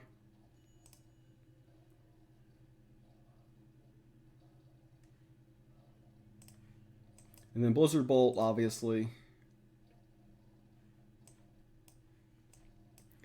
We push forward here with that. We'll get 2 more cards here.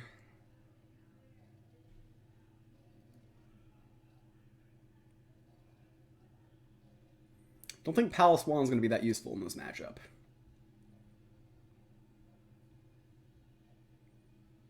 We just have so much burst, you know?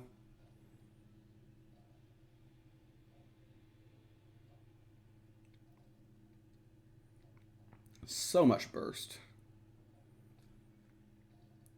So they got a handful of stuff, but they are at 9.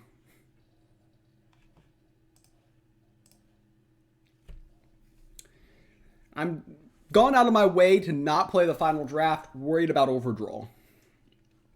Unsure if that's optimized or not by me. But I am thinking about things, so that's good.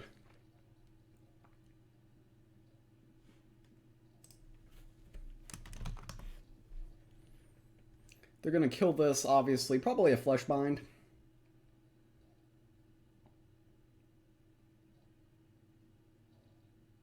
They did not kill it. This is just lethal then.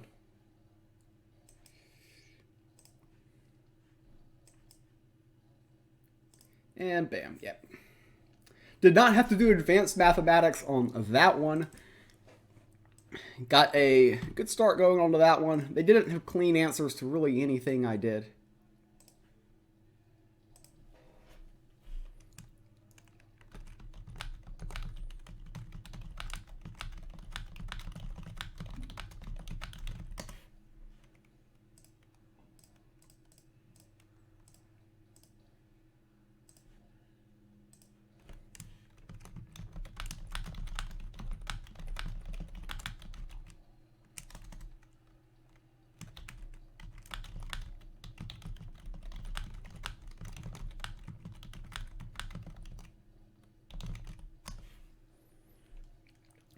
So we are 19-3. I think we're queuing in probably to the same person we just played.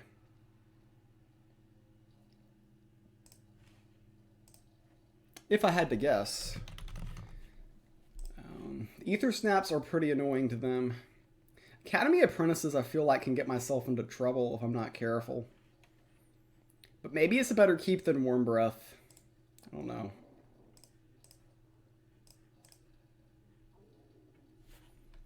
Double Ether Snap. Wow. Like, is this a thing?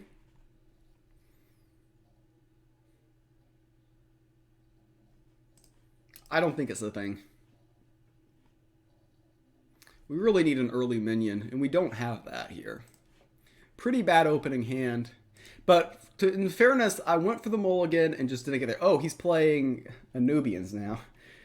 Okay.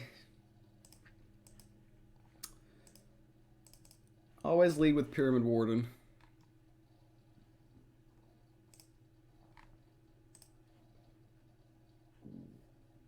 Wait. Oh, wait, it's the same person I just played? They were playing an, I thought they were board wipe. I thought they were like a Mega Greed board wipe deck. No, they were a Nubian deck with a bad draw last game. Very interesting.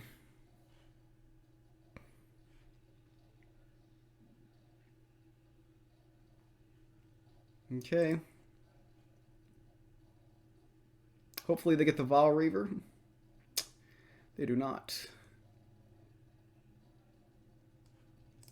I think Cram's the best play here. It's not sexy.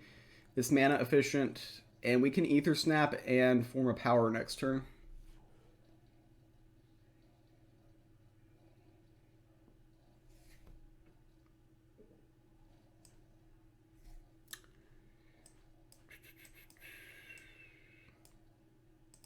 So what I'm thinking next turn is this and this.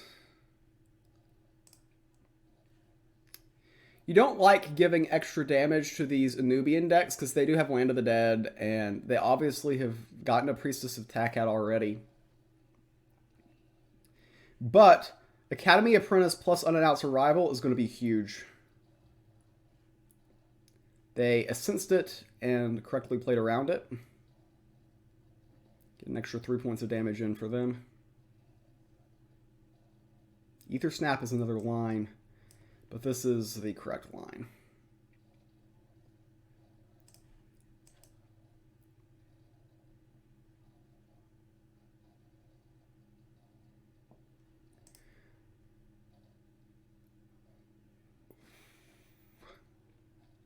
I think the 2/6 with Frontline is the best minion, though not 100% sure. Do I want to draw a card? I don't know if I want to draw a card yet, I'll be honest.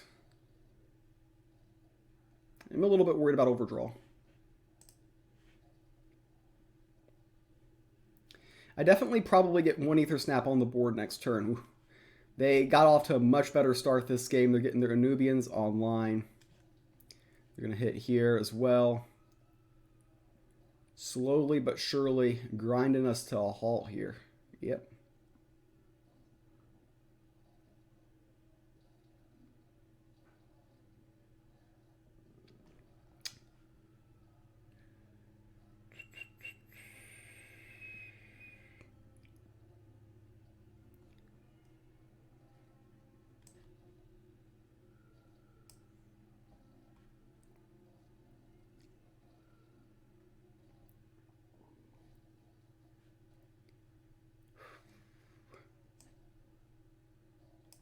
So I'm going to buy this and play it here. Unsure if that's the correct move.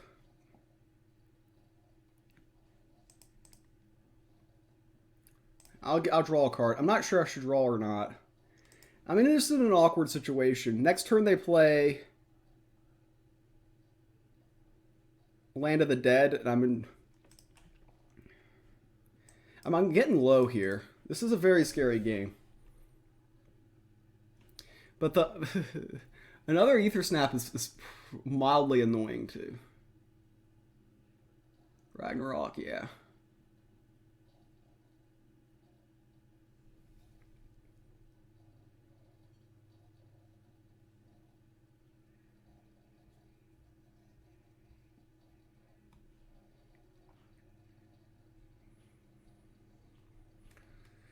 So we can play Ether Snap, Blizzard Bolt.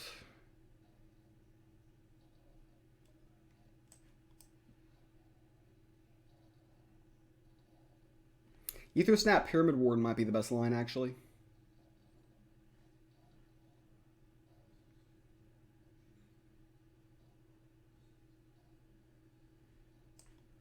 Protect these.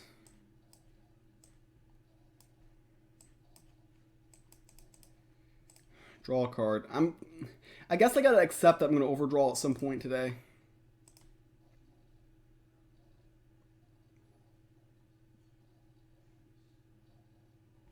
Yeah, one of my minions gets buffed. Land of the Dead here.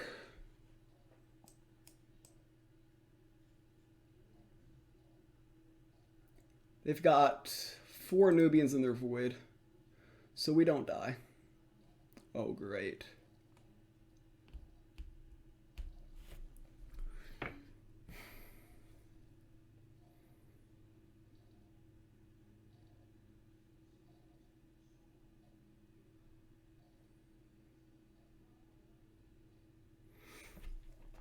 So if I play this on this,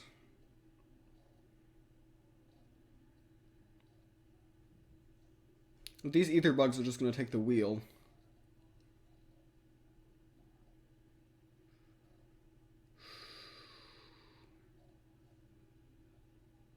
If he has Land of the Dead, he wins, right? I can get him to 13 plus 5. So that's 8. I think we lose to Land of the Dead. I don't think there's a way I can play around it.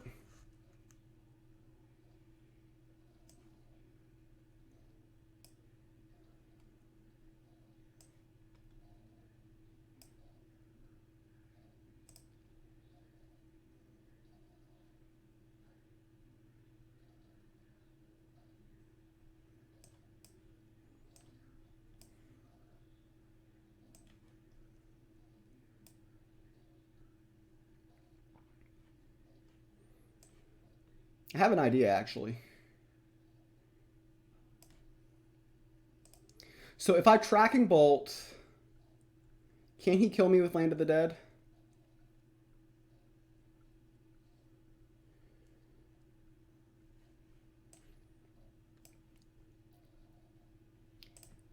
If I Tracking Bolt my own side,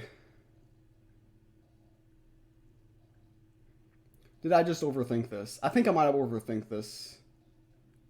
See, okay. Yeah, if he's got Land of the Dead, he still has lethal because he can kill 2 of his minions. Yeah.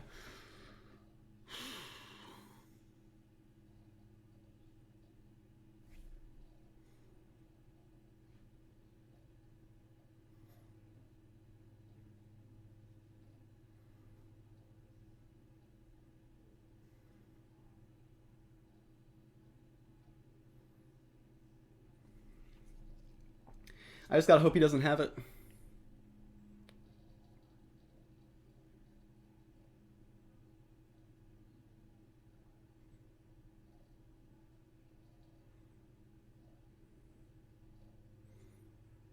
Canopic doesn't get him there. Oh, wow, it does.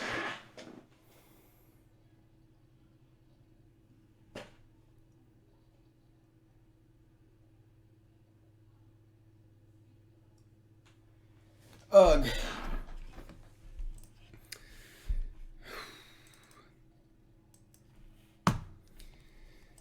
Well, that sucks. That sucks. Is there anything I could have done on that turn?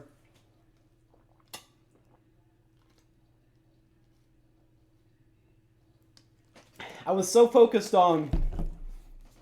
I didn't think of Canopic Ragnarok. I was so focused on Land of the Dead.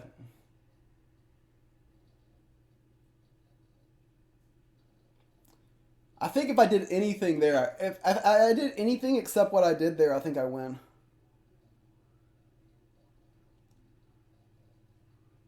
That is insane.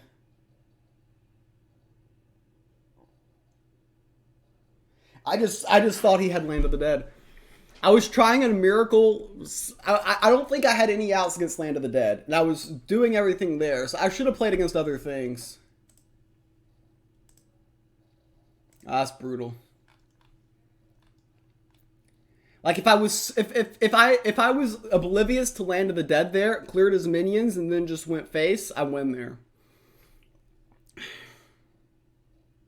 And now the stupid client's gonna make us wait 3 minutes after that silly ending.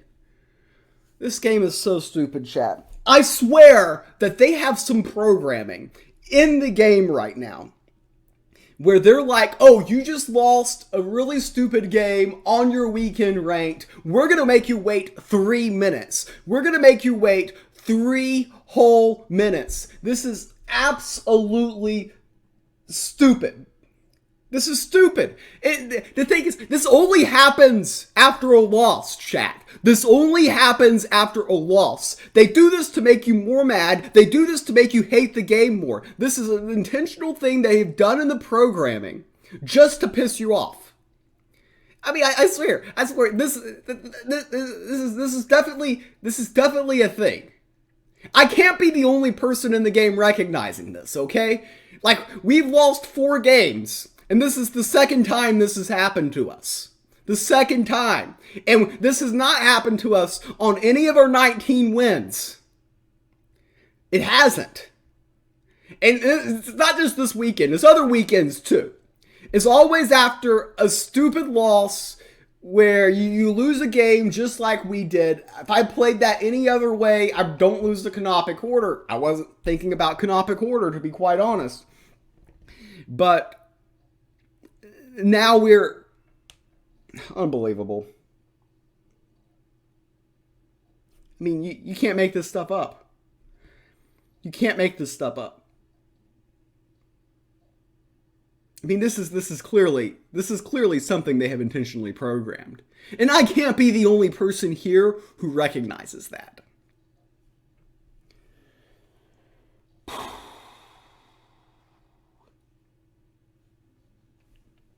So frustrating. Yeah, I know we didn't queue. I know we didn't queue. That they make you wait 3 after a tough loss. That's what the game is all about. So stupid. So stupid.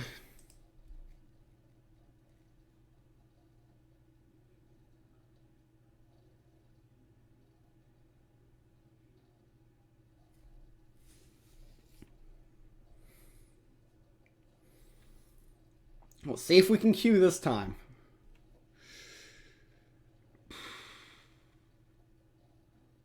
It's only after they only do that to you after a loss.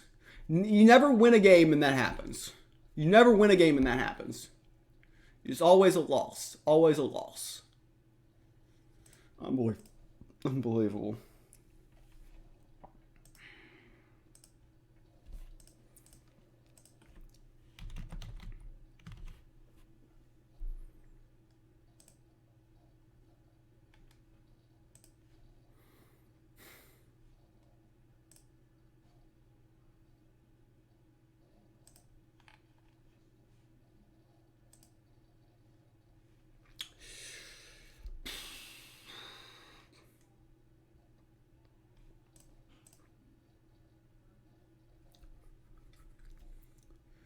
Like, in this matchup, you can sometimes get Ether Snap to work really well.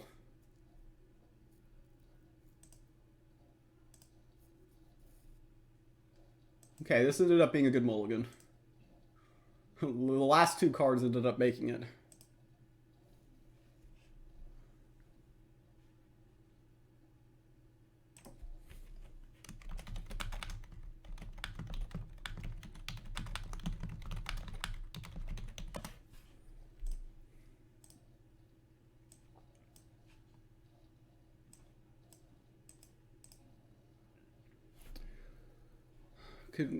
Would like to get these 2 going at the same time.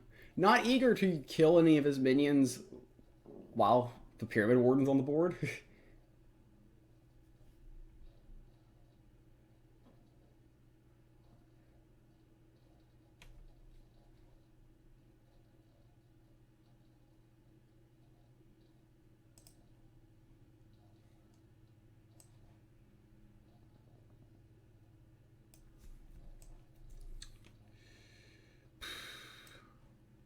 So this looks stupid, but I just want to draw a card. So just cycle for a card.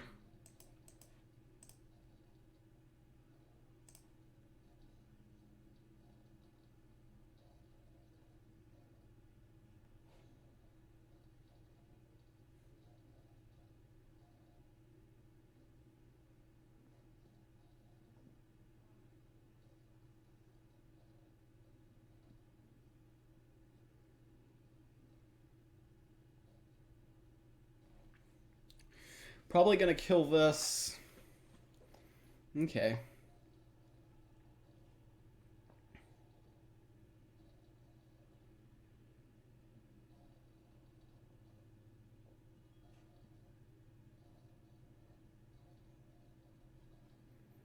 Ether Snap can be a thing.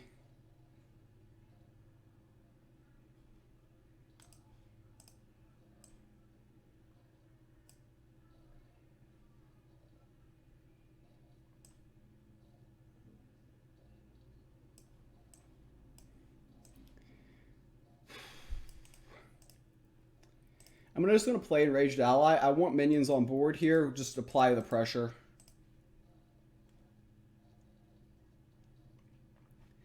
I have no incentive to kill any of his minions while I've got Pyramid Wardens on the board. I'll make him figure out the stuff. We'll just go face.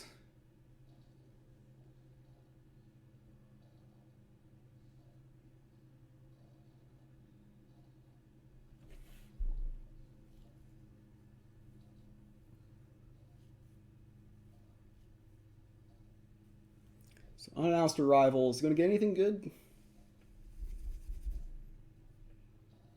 Solo, okay.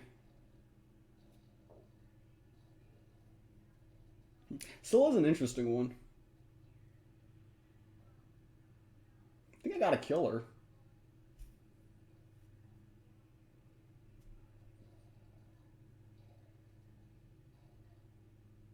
Dimension Door, okay.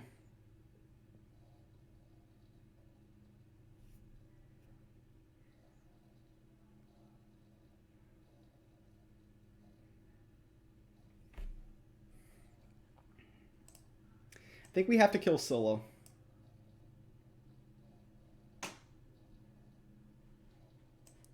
Let's go ahead, do it like this. And then we're going to put a lot of stuff in their void. So this trades here. This guy's about dead anyways. We'll trade here. So now he's got plenty of options in the void for the Pyramid Wardens. He just has to kill them.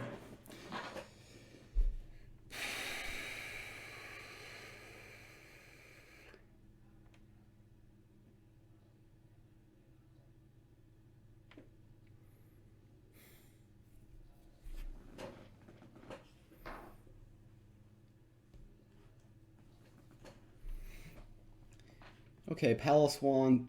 I mean, at this point of the game.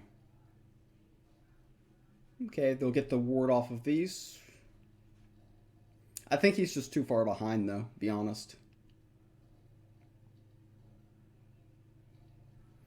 Yep, peel one off the board, makes sense.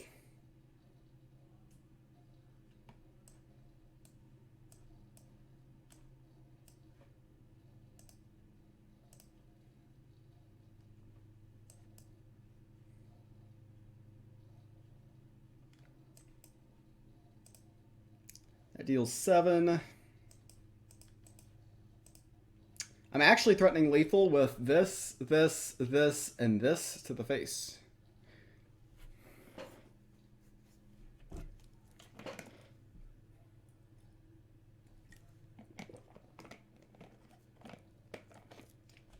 And we have back-to-back 20-win weekends. So back-to-back good weekends after having 6 in a row missing 20. But we're back at 20. We're back to where we're supposed to be. Now, if I get 21, I've got a chance at top 10. I'm not saying it's guaranteed, because 21 is oftentimes not top 10 material.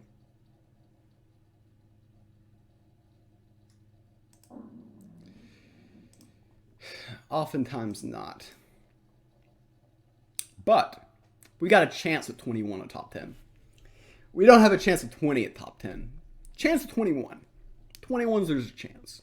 So hopefully 21 gets us there, get back-to-back top 10s. Probably 11th place finish for the memes. Be where I would guess. A win this game actually puts us number 2 overall. Now, granted, those late Saturday plus early Sunday plus late Sunday, that's where heartbreak comes for people with 21 wins. I know this from personal experience and someone who's had, I think I've had 5 11th place finishes. I'm not even kidding. I've finished 11th 5 times. So I know all about that. But a win here and, you know, maybe we're somewhere. We haven't had Palace Wand in our opening hand in a long time. I didn't even know that was a thing. Is this person a Nubians or board wipe? Okay, they're board wipe.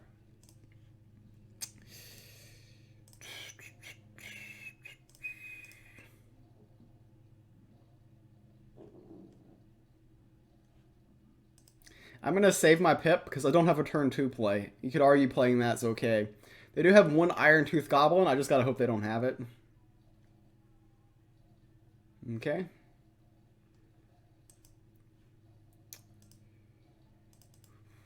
I don't have to worry about this hitting me being an issue.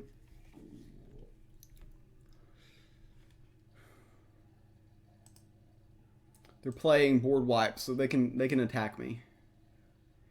I'm just going to draw cards and that call.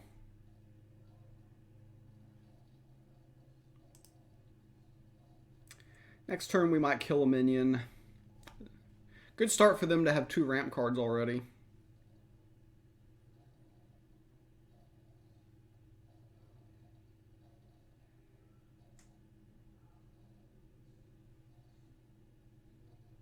Tracking Bolt's interesting. I guess it's not that interesting, is it?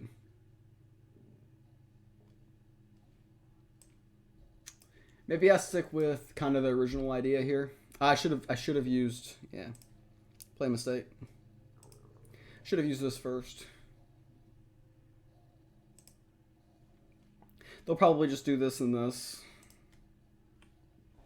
This is a good start for our opponent. Their end game is a lot better than ours.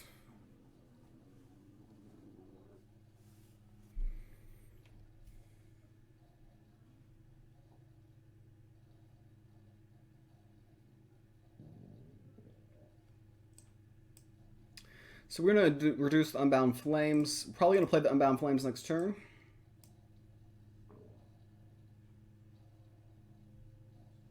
Or could play the Unbound Flames next turn. Not probably. We've drawn a lot of cards, and they're going to get us to overdraw. Just a matter of time.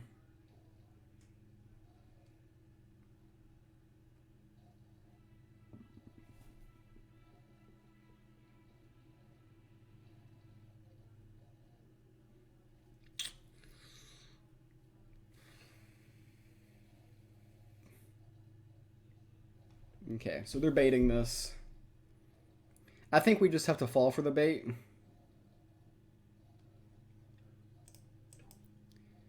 Go ahead, blast the world. Sure, get Pilgrim Warden out there, add some additional pressure. I am worried about overdrawing very shortly. We just got to throw stuff to the face and just hope we get there. Demogorgon. That is an issue. I mean, it's an issue that we can deal with, but it is an issue.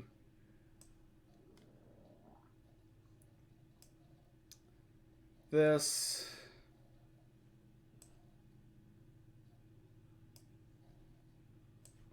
Plus this. Plus this. Plus this. I should have done this first. Yeah. Same result. So these pose an issue for them that they have to clear, but they will clear. Very easily for them.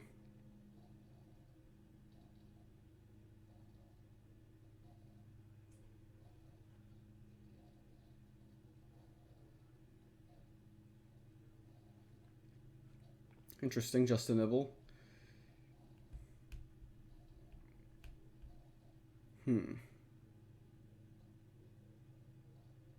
So I want the Vow partly just so they can't have it. So I'm going to do this, this.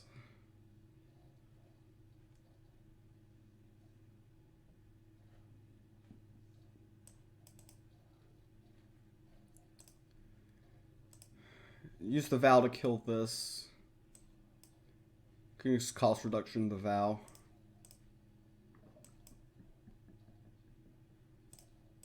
I think getting Neferu in the Void is smart. They're already getting to the 8 mana area. I think we just lose this game, to be honest. I don't see a path to victory. They just got off to such a good start.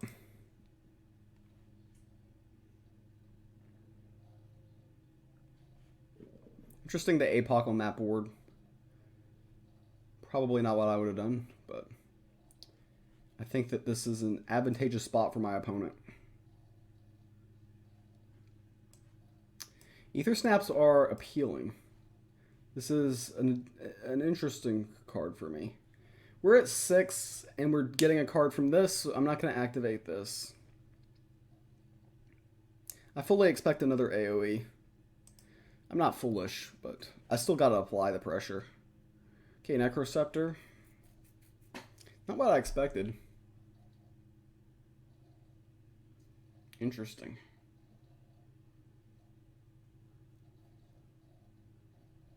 Okay, we're going to be... Oh, boy.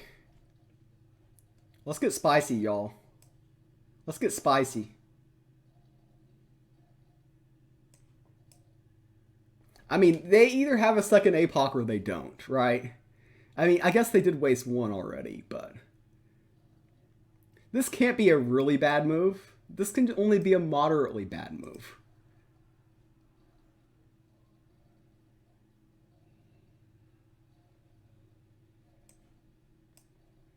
My guess is this is a moderately bad move.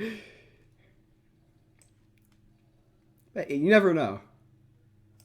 Like, legitimately, even if they've got APOC... Ooh. Wait, this has turned into a sweat for them. I guess I'll draw a card. I use a lot of cards that turn. Like, even if they got APOC, we have lethal. Like, are they just lost here? Wow. That's what we call in the business a swing turn. That was a very impressive turn.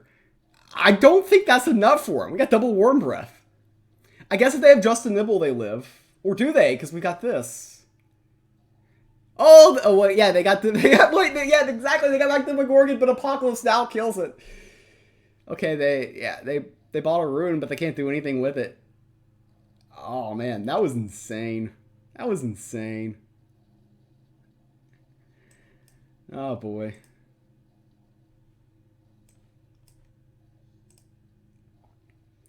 I thought they had that game. I thought they had that game. 21 wins. Can't complain about that. I mean, you can complain about that. Complaining is a very legitimate thing to do and a sport on this channel. But, I mean, it's a good result. Decent chance at top 10. I'm currently going to be number 2 when it updates.